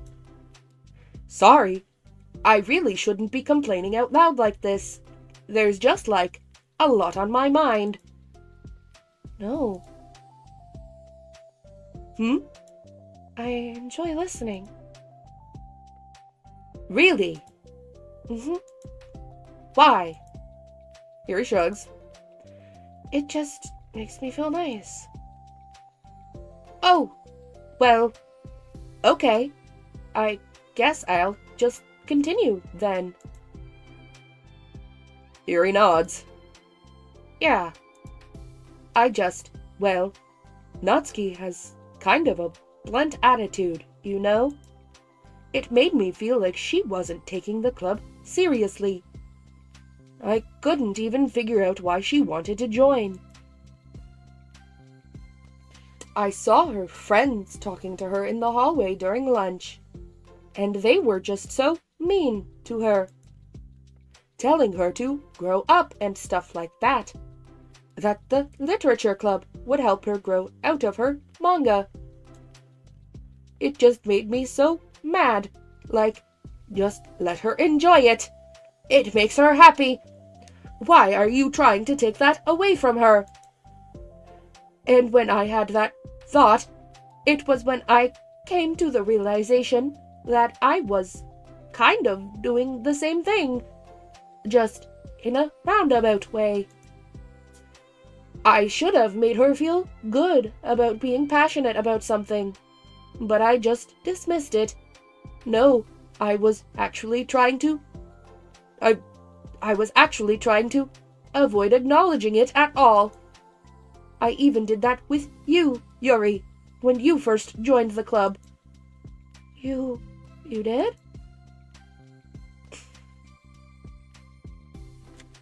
Yeah, I remember. Fantasy isn't really my thing, so I was kind of trying to dismiss it. But then Sayori jumped in and took over the conversation. I should have reflected on that, but I didn't, because I just let Sayori handle it instead. And now, I'm repeating the same mistake, except I really hurt someone this time. Monica shakes her head. I'm so tired of being afraid of things I'm not comfortable with. It's so stupid. Like, I can just picture how much joy it would bring Natsuki if I let her share her passion a little. I'm so angry that her friends were treating her like that. I'm going to get them back for it. Get them back? Yeah. I'll get them back by making sure that this is the literature club that Natsuki wants, not the one that they want. Suddenly, Sayori bursts through the door, making Monica and Yuri jump. With a rare stern face, she marches over to Monica's desk and sits down next to her. Oh, drama! I'm Jin. I can do that because I'm vice president. Is this about Natsuki? Yes. Yeah, I know. I messed up. I'm super sorry. I was just talking to Yuri about it. Really? I was so dismissive of her passion that she felt threatened and probably just unwelcome. Literally the opposite of what the literature club is supposed to be.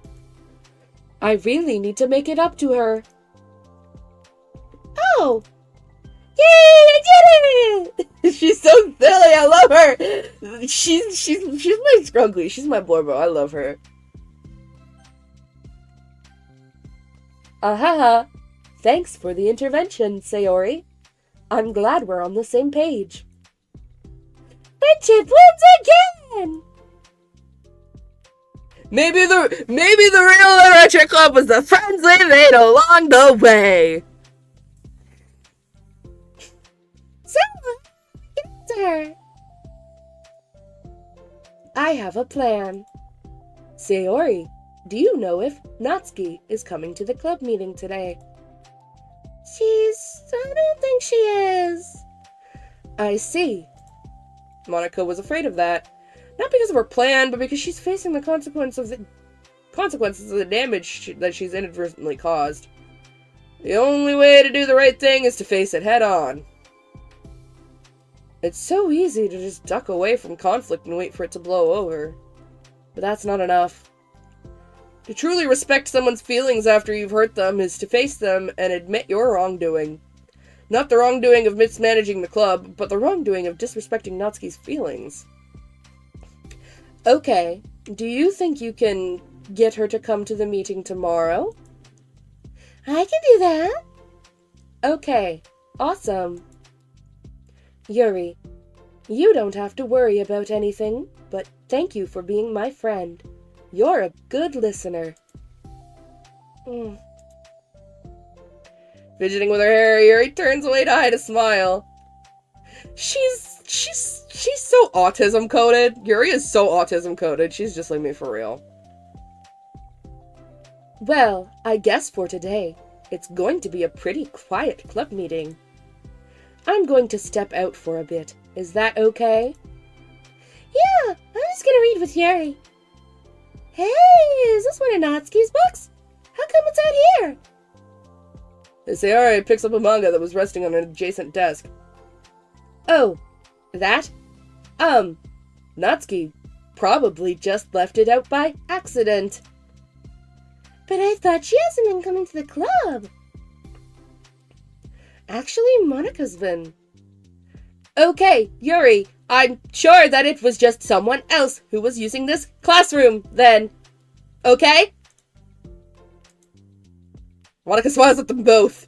She's hiding something. She's been reading that manga. I need to turn on my fan because it is hot as fuck in my room. My room is typically like the warmest place in this house. So, yeah. Sorry if you can hear my fan. I overheat. And then it makes it even harder to read. If you've been hearing me struggle to read, it's because A, I'm high, and B, it's like really hot in my room, and it's really hard to focus when I'm like burning.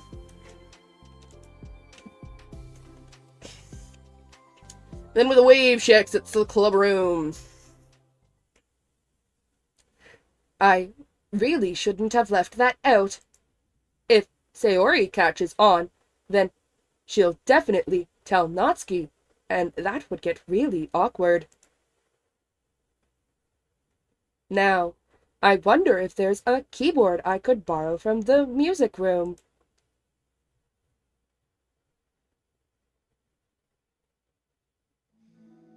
The time for the next club meeting has already arrived. Monica and Yuri are the first to arrive. I'm so worried. Do you think Sayori is going to be able to bring Natsuki? Yes. How do you know? Because they're right there. Because I was expecting them to be like, because they just walked in. But no. Well, she's Sayori. Hmm? You know, you're right. Time slowly passes. Monica sits, then stands up to pace around, then sits again. Yuri's eyes don't move from her book. Then the door finally opens. Sayori marches inside. Hey, she's back! Behind her, Natsuki shuffles inside, nervously looking around the room. We're here! Welcome back. Monica, the club president, stands up and greets them with a smile. Sayori picks a desk and then takes a seat. Natsuki sits closely next to her. Looking back and forth between the club members, Monica is struck with a nostalgic feeling.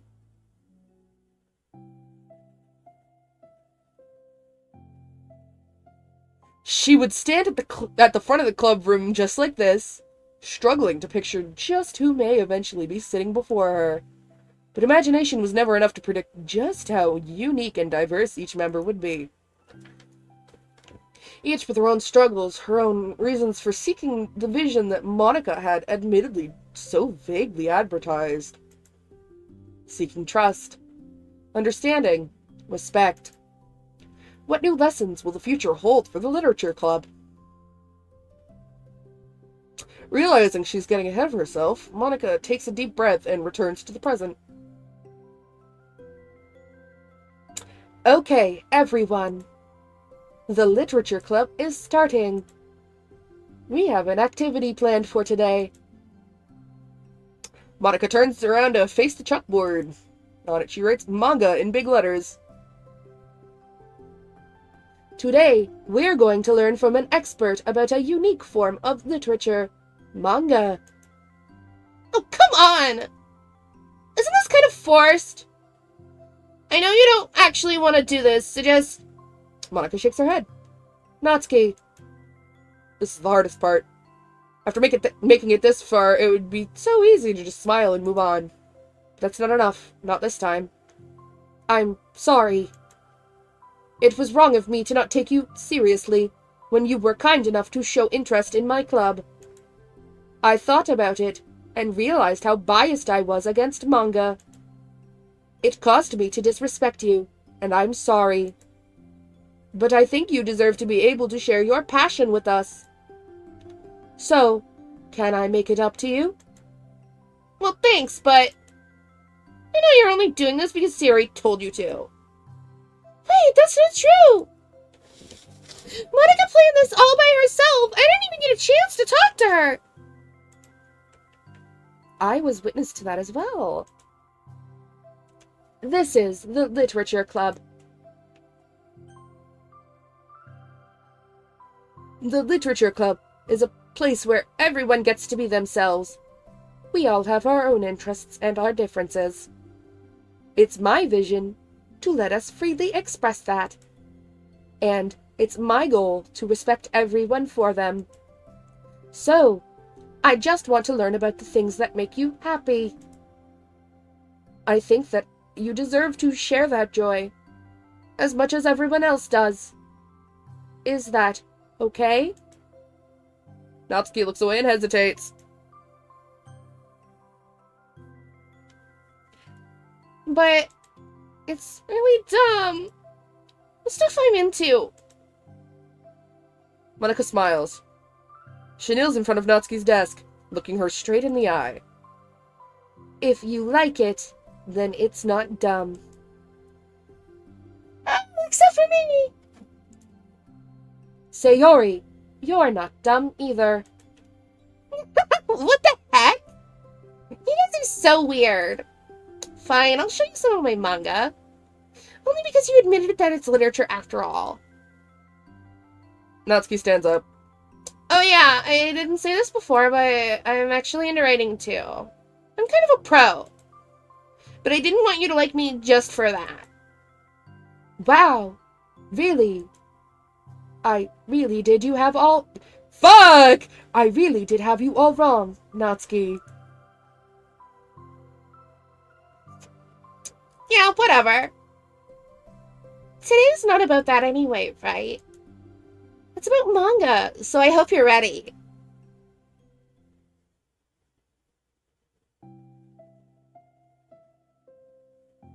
A week has passed since Natsuki returned to the literature club. Since then, the club activities have been in full swing. Each club member had received a day in the spotlight to share all of their favorite kinds of literature with each other. As another meeting draws to a close, Monica approaches Natsuki on the way out. Natsuki, are you in a hurry home or anything? Me? Not particularly. Why? Oh, there was just something that I wanted to show you. If you had a few minutes. Sure, what is it? It's not in here. Can you follow me to the music room? The music room? Why? Well, you'll see. You know, I was thinking back. When the club was just me and Sayori, we would talk about how we envisioned the club to turn out. We cared a lot about it being a place where people could express themselves. And she said something strange to me. She said that I was trying to make the club that I needed myself, more than anyone. But I think it wasn't until you joined that I fully understood that. Because you really taught me a lot about myself. Like, things that I was probably always too stubborn to admit. Oh, come on, you can't mean that. I didn't even do anything. I just, brought a bunch of manga, and then I got fussy when I didn't have my way. It was really stupid of me to make such a big deal out of it. No, I honestly needed it. If you didn't express that you were hurt, I would never have realized that I did something wrong. Besides, your feelings are valid. They deserve to be heard and respected. It's just really hard to feel that way sometimes. You know, I really shouldn't care about what other people think in the first place. But when you're just criticized by everyone around you for being a certain way, it can get really hard to just brush it off. And it makes me feel like... And it makes me start to feel like I'm the problem. Like, I'm not doing enough to please everyone else. Am I being too entitled if I just want people to like me without me having to hide a bunch of stuff about myself? I don't think I am. I just wish that sometimes people would try to appreciate me for who I actually am. As Monica listens, she recalls vividly how Natsuki's friends were treating her and how naturally they did so. How long has she been fighting against that, refusing to change for others? I could only wish I was as strong as you are, Natsuki. You're so honest with yourself. I can't fucking read today. I'm always trying to come off as perfect for other people. Anytime there's a hint of contention, I just crumble. But it's thanks to you that I really started thinking about this stuff. You really inspired me to start working on it. But like I said, I didn't even do anything. You were just being yourself. That's all you needed to do. Also, there's something else. Monica takes a breath. The thing is, I might have read a little bit of your manga. What? You? What the heck? Why didn't you tell me? I'm sorry. I think I just felt, like, kind of embarrassed to admit it, after I gave you such a hard time about it. I can't believe you, of all people, were reading manga behind my back! That's so funny! Yeah, well, I just flipped through one of them out of curiosity, but I ended up reading a whole bunch of it. But I mean, one of the characters was in a literature club. What are the chances, right? You were reading Parfait Girls? Wow, you have good taste! Just one volume. And I kind of just picked it out randomly. Well, you have good intuition then. You have to tell me all your favorite parts. Ahaha. Well, I think it was some kind of weird fate. Because the character isn't just in a literature club. She also plays piano. It's just weird, because I've always wanted to learn piano. She was like the perfect person that I always wish I was. If I just did what I wanted, instead of always second-guessing myself. I kind of love Monica. She's kind of just like me for real.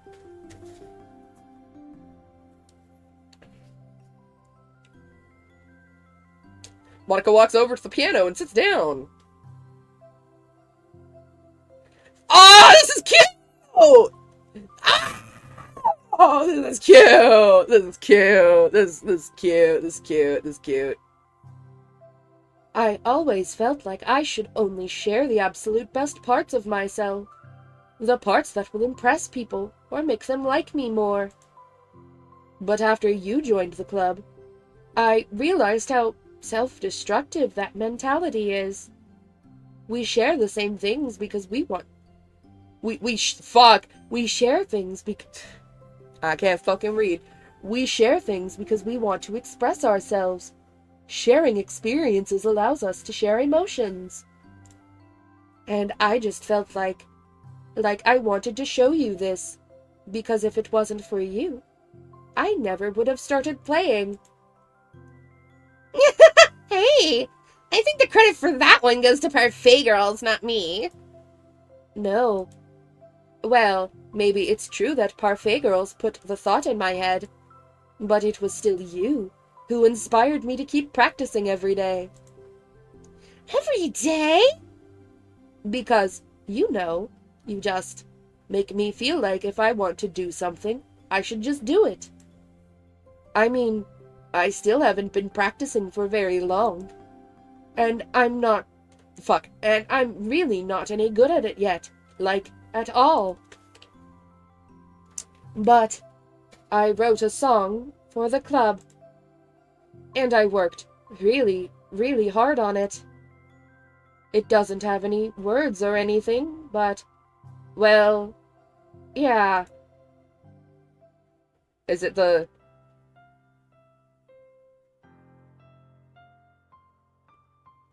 Oh no, it's this one. This,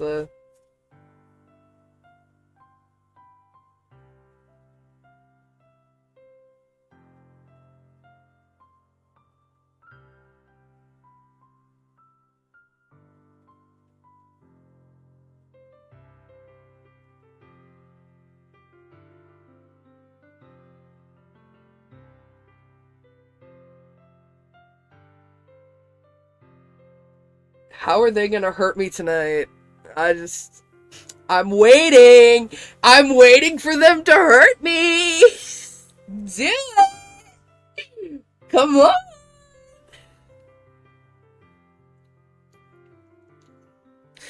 Oh yeah, by the way, I remember last night I said I wanted pizza. After stream, I ordered pizza, and guess the fuck what? So, they bring me my pizza, yeah, and they give me a fucking free pizza, pepperoni pizza with sausage on it, medium size.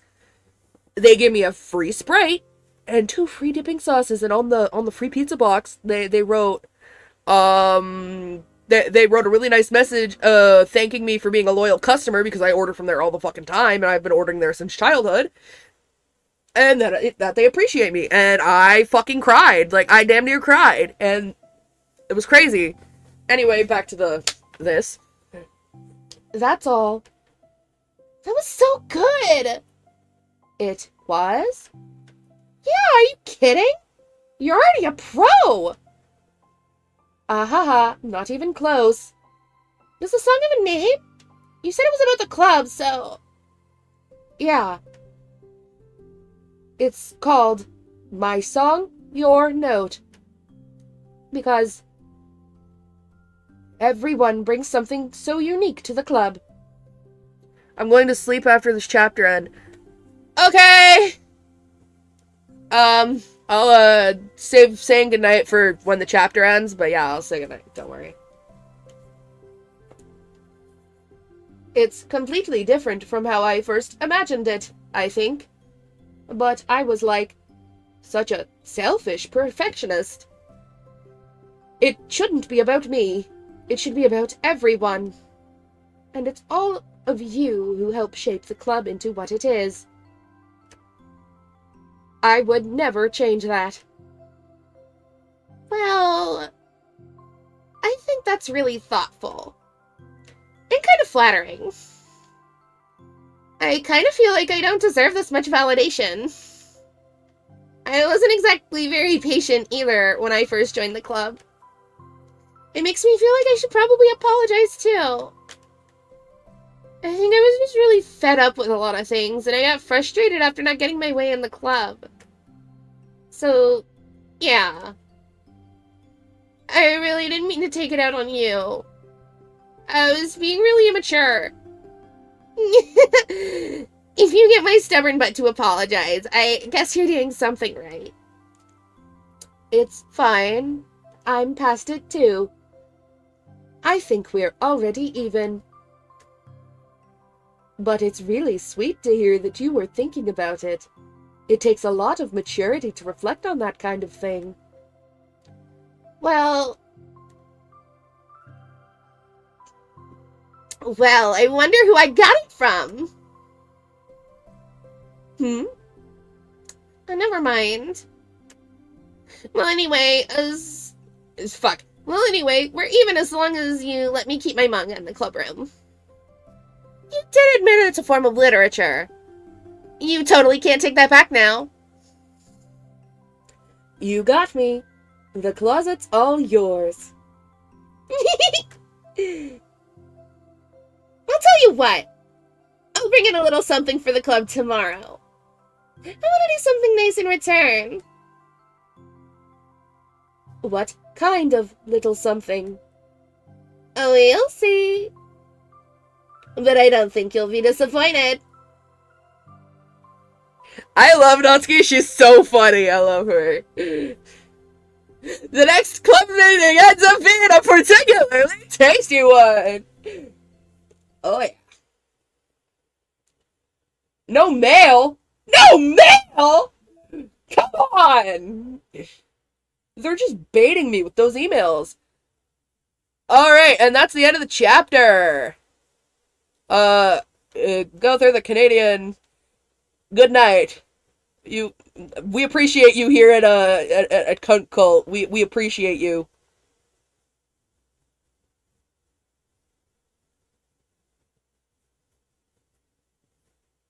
Good night. Sleep well. I think I'm going to. I want to. I might. It's like midnight, isn't it? Ooh, it's looking like midnight. Okay, maybe not. We're not doing a full 2 of those.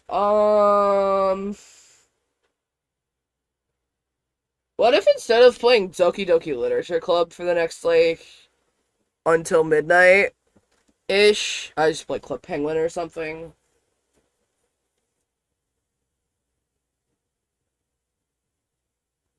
And anybody in chat have any objections to Club Penguin?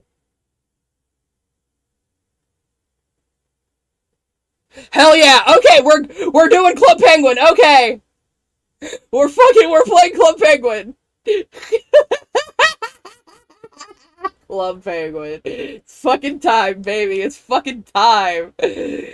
Ooh, I'm gonna have to like pull up the shit on my okay, hold on. Oh wait, I already have it. It's this one. There we go. Oh, but it's like the cropping's all fucked up. Okay, hold on.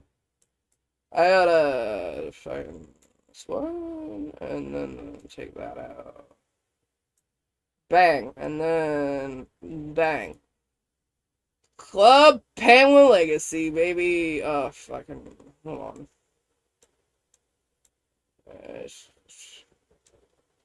Bang. How's that look? Good enough. Logging in. The Blizzard. It's the only server.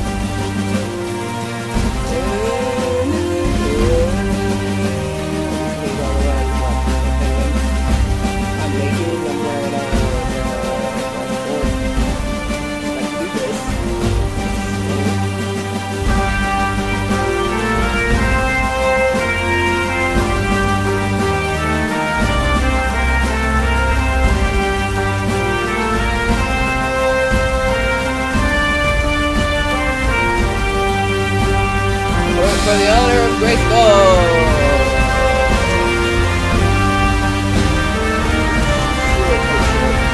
Alright, let me show you my igloo real quick. Ignore the fact that I have 15 puffles, I did that for a request. It's really loud compared to your mic. Oh, fuck, hold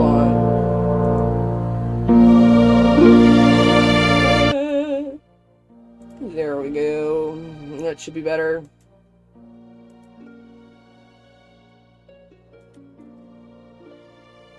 It's my igloo, or lack thereof, actually. I removed the igloo part, because that's an option. And I built, like, a little thing here.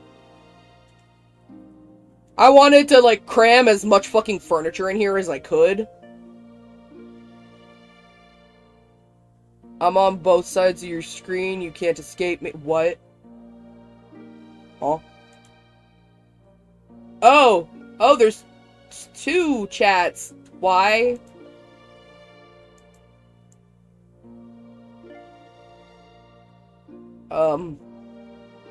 I will just put chat here in the corner. My bad. Thank you for telling me, or I literally wouldn't have noticed.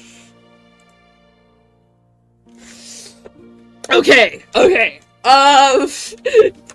I love Club Penguin. I'm such a fucking man-child. I love games intended for children because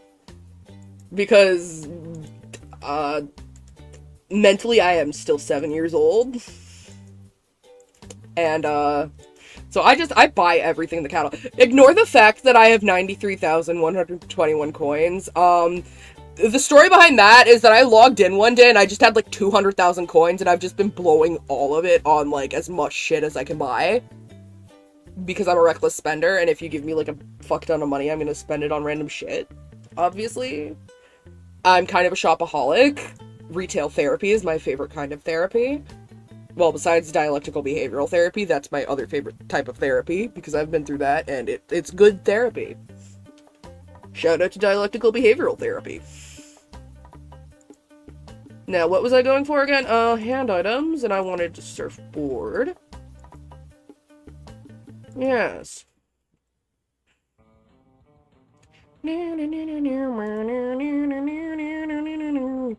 Okay, so this guy likes the NW, and then this guy likes the S&W, and then this guy likes to see perfect balance. Okay. I know what I'm doing!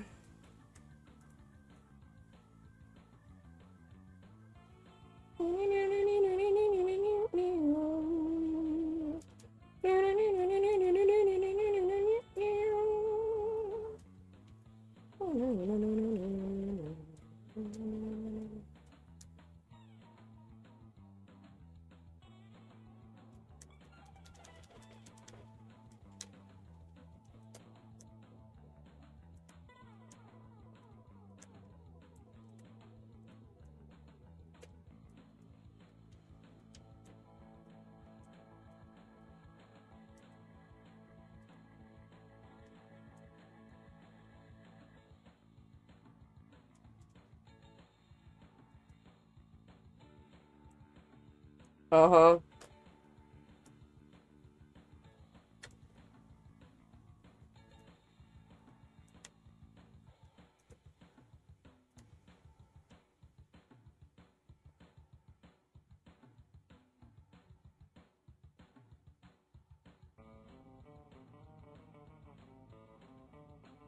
I'm so good at this fucking game.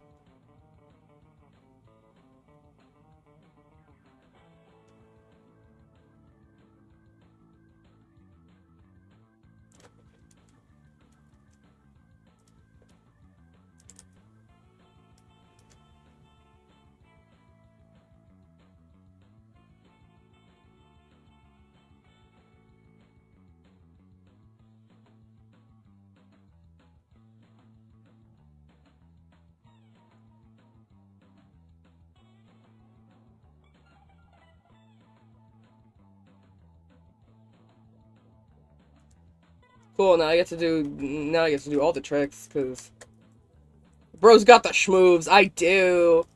Wanna see me do a flip? I'm gonna attempt a flip.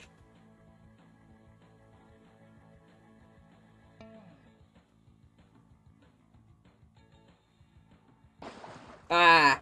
I fucked up. My bad. My bad! Whoops. 873? Was that the bite of 87?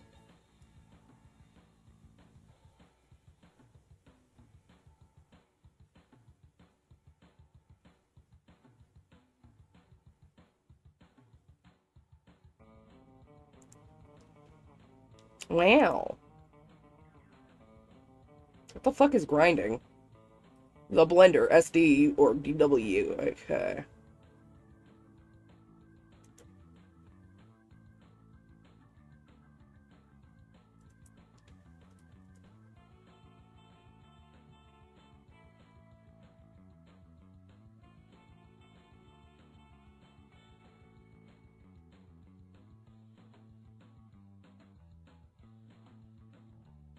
I've learned my lesson. I will never attempt a flip again. That was an accident.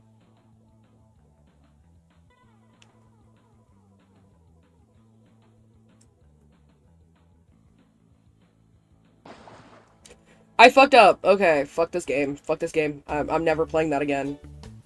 Worst experience of my life? I fucking hate surfing, actually. Correction, I hate surfing. We're gonna go play DDR in here. Jesus Christ, I'm like lagging so bad out here. Oh wait, I wanna. This shit's good. This song's good.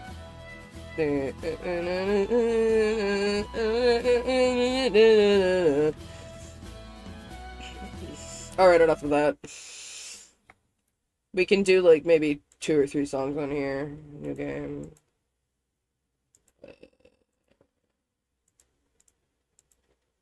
This one. Click on you. Yeah. I'm actually dog shit at this.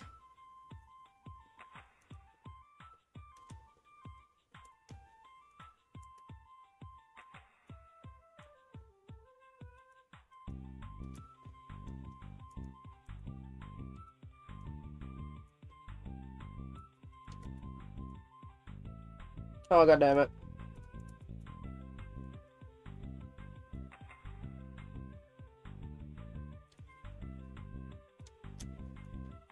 I love the opacity on the lights being broken. Censoring my penguin.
The opacity on the fucking lights being just completely ruined. I love it. I just turn those off. New song. It's another good one. Band Boogie. No, I want to do Go West. Yeah. Okay.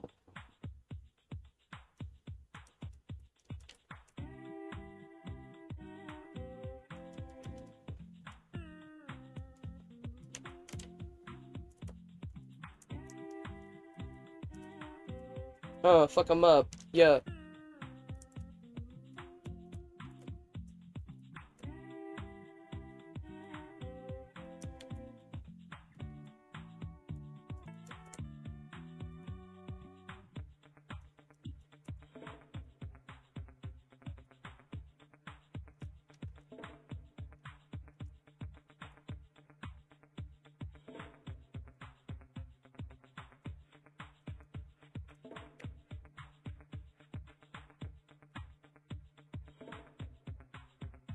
Fuck.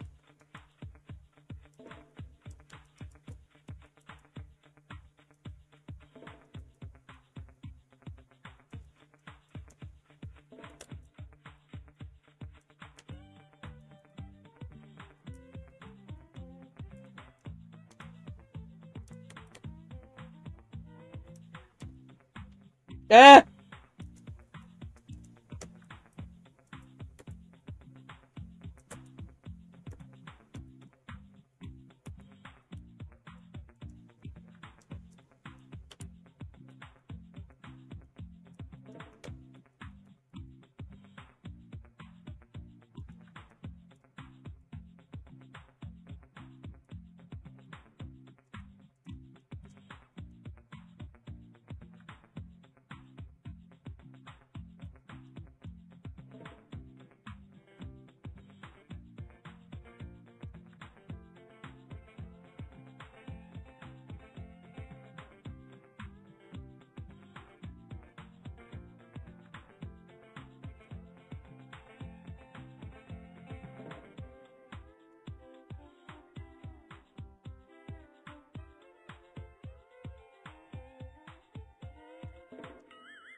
I mean, not bad.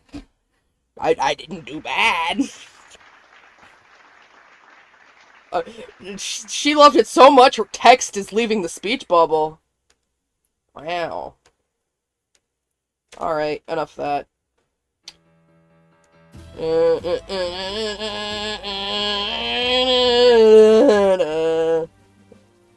Fucking... Let's go to the fishing. As soon as I figure out where my fishing rod is... Do I have one? Do I own a fishing rod? I don't. Or do I? Do I? Do I own a fishing rod? I don't. Actually. Yes. Let's play a fucking... Yeah. Let's play a round of Connect 4.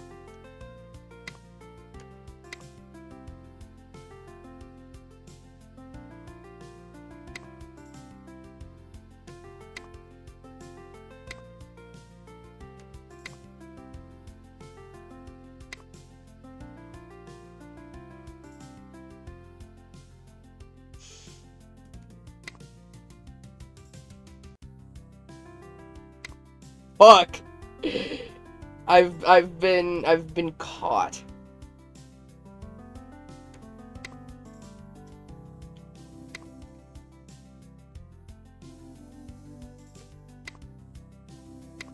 Shit. Well. It's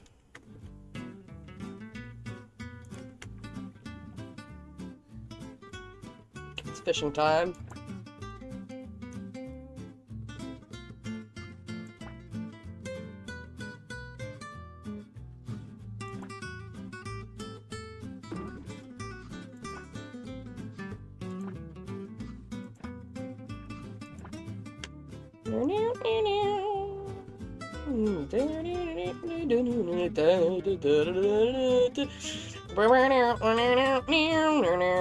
Oh, god damn it.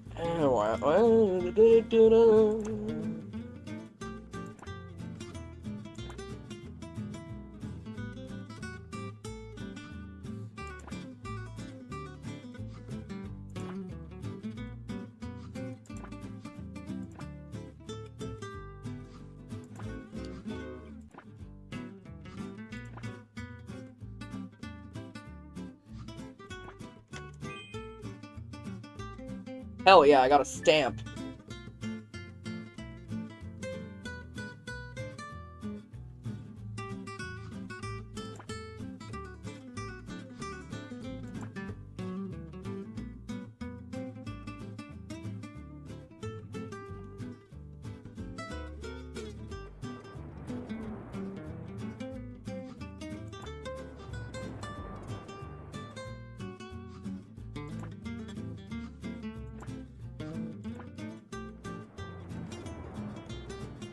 Fuck. Get you baited. Shit.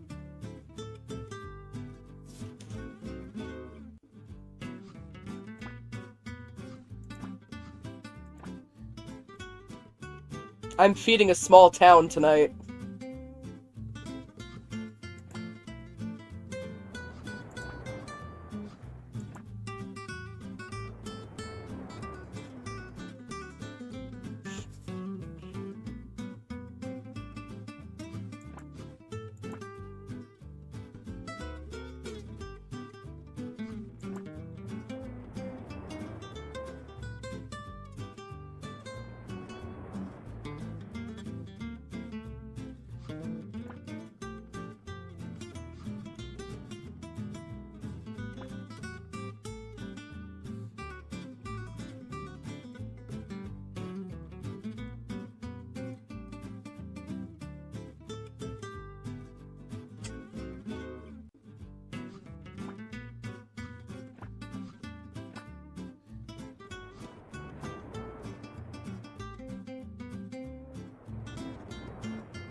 I always say morning, because if it was a good morning, I'd be fishing.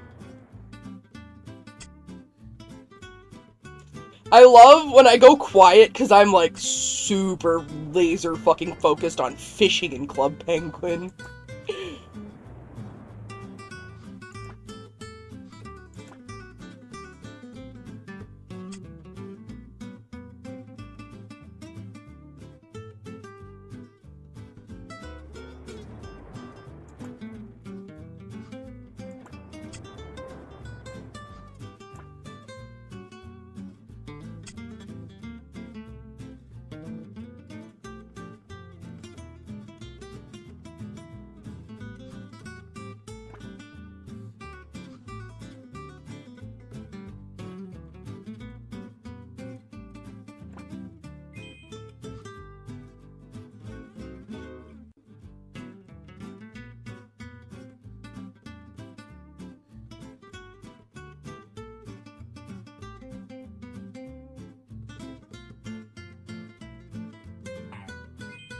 Let's fucking go. I got a bunch. I don't know if that was all the stamps, but I got a bunch of stamps in one go. Let's fucking go. How many stamps do I have with the fishing now?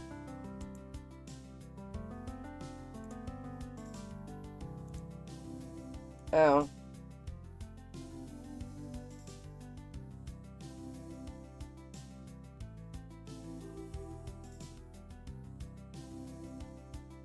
That was definitely not all of them.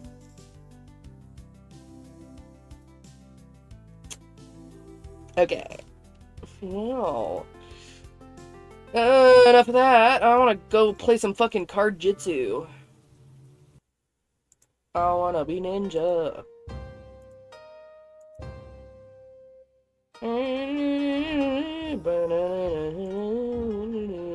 Ooh, I can claim this now.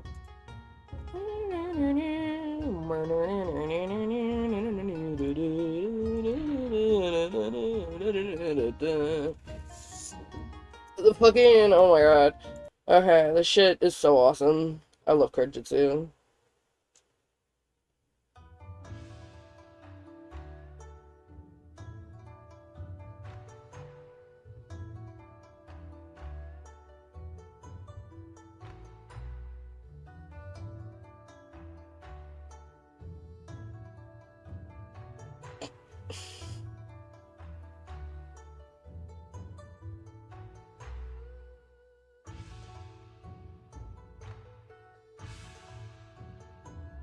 You know what? Never mind.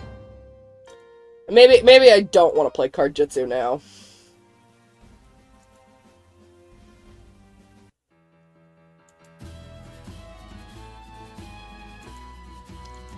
Let's go get our asses kicked in Mancala. Somebody please play Mancala with me. Please. Please play Mancala with me. Please? Yes! I love you. Thank you.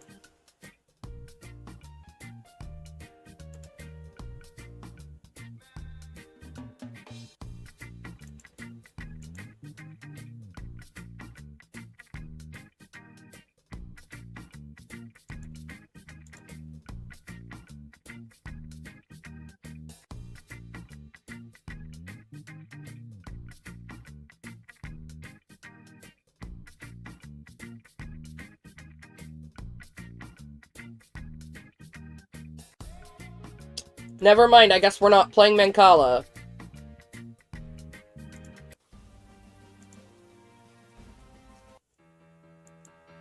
We'll go do beans instead. I guess.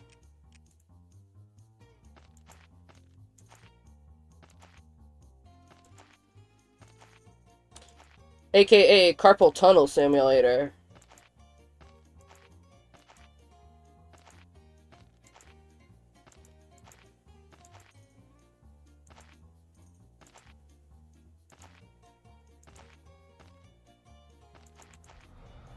Oh.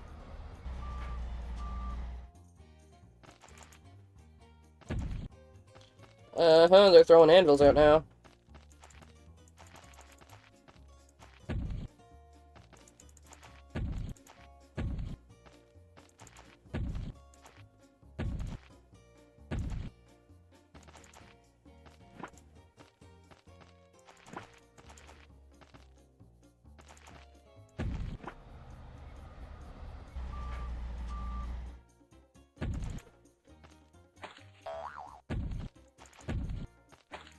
I love the stock boing sound effect when you collect a life. That is so good.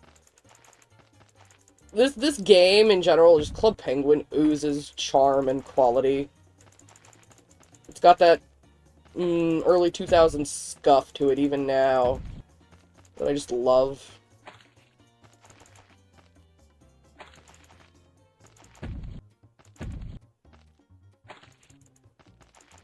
The one thing I wish they'd do is add the fucking, fuck, what do you call it? The Penguin Secret Agency missions, because those still haven't been added, and I'm, like, so mad.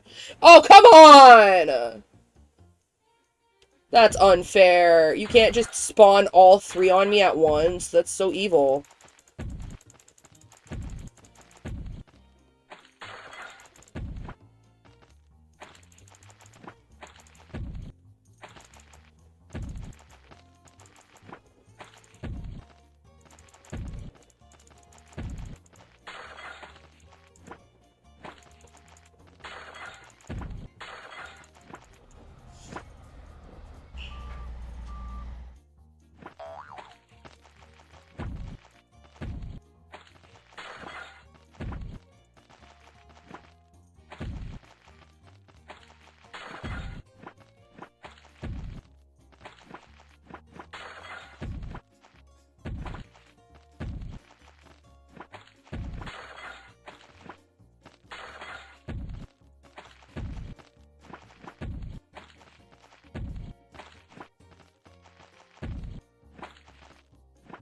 Shit. You can't just spawn all three on me like that! That's bullshit! Yay. I won! I won at beans! I don't know if you know how accomplished I feel right now, but I feel pretty accomplished. I won at beans. Oh, there's nobody here to sled race with? That's bull. That's bullshit. Oh. What else, then? What can I do? Because we've got the fish. We did the fishing. We did the beach. We did... Go to the dock. Wait.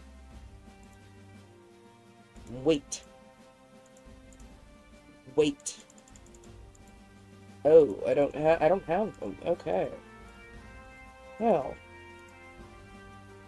Well then.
Eh.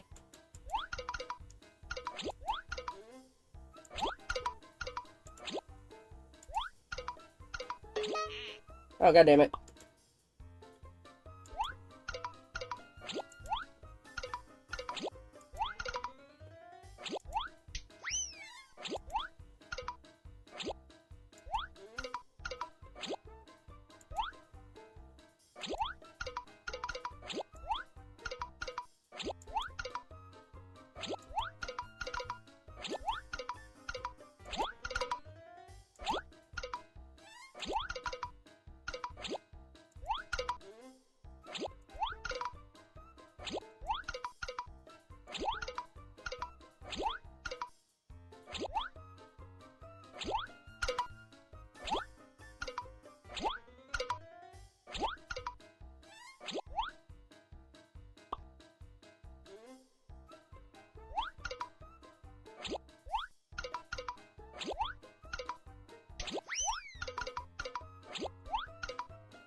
Chat, it might be Jover.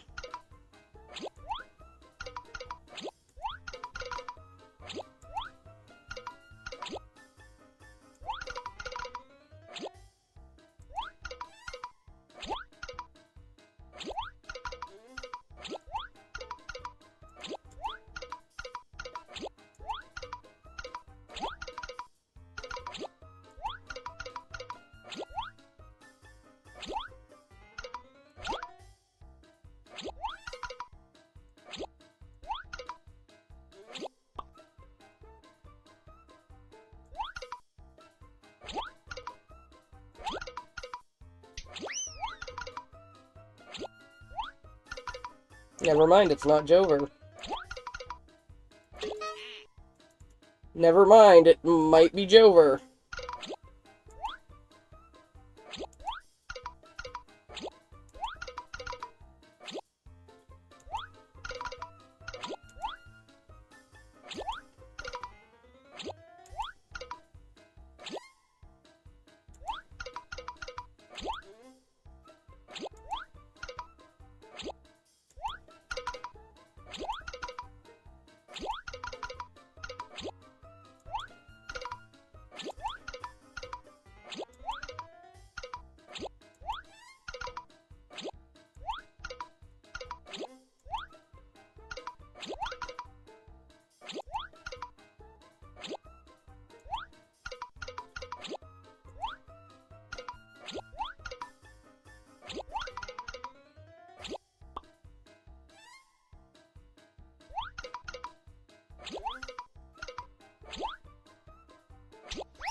Chat, it might be Jover.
Yeah, I'm done.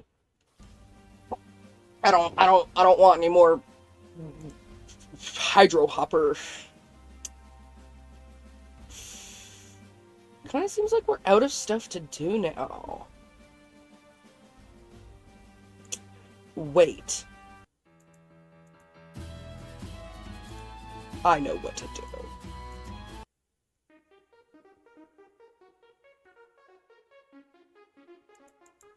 This.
Fuck this.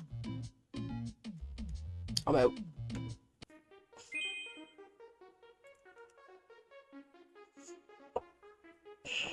Well, it is 12:30, so...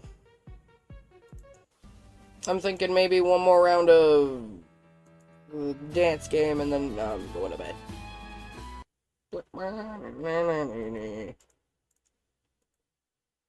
Fuck them lights. Yeah,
Alright.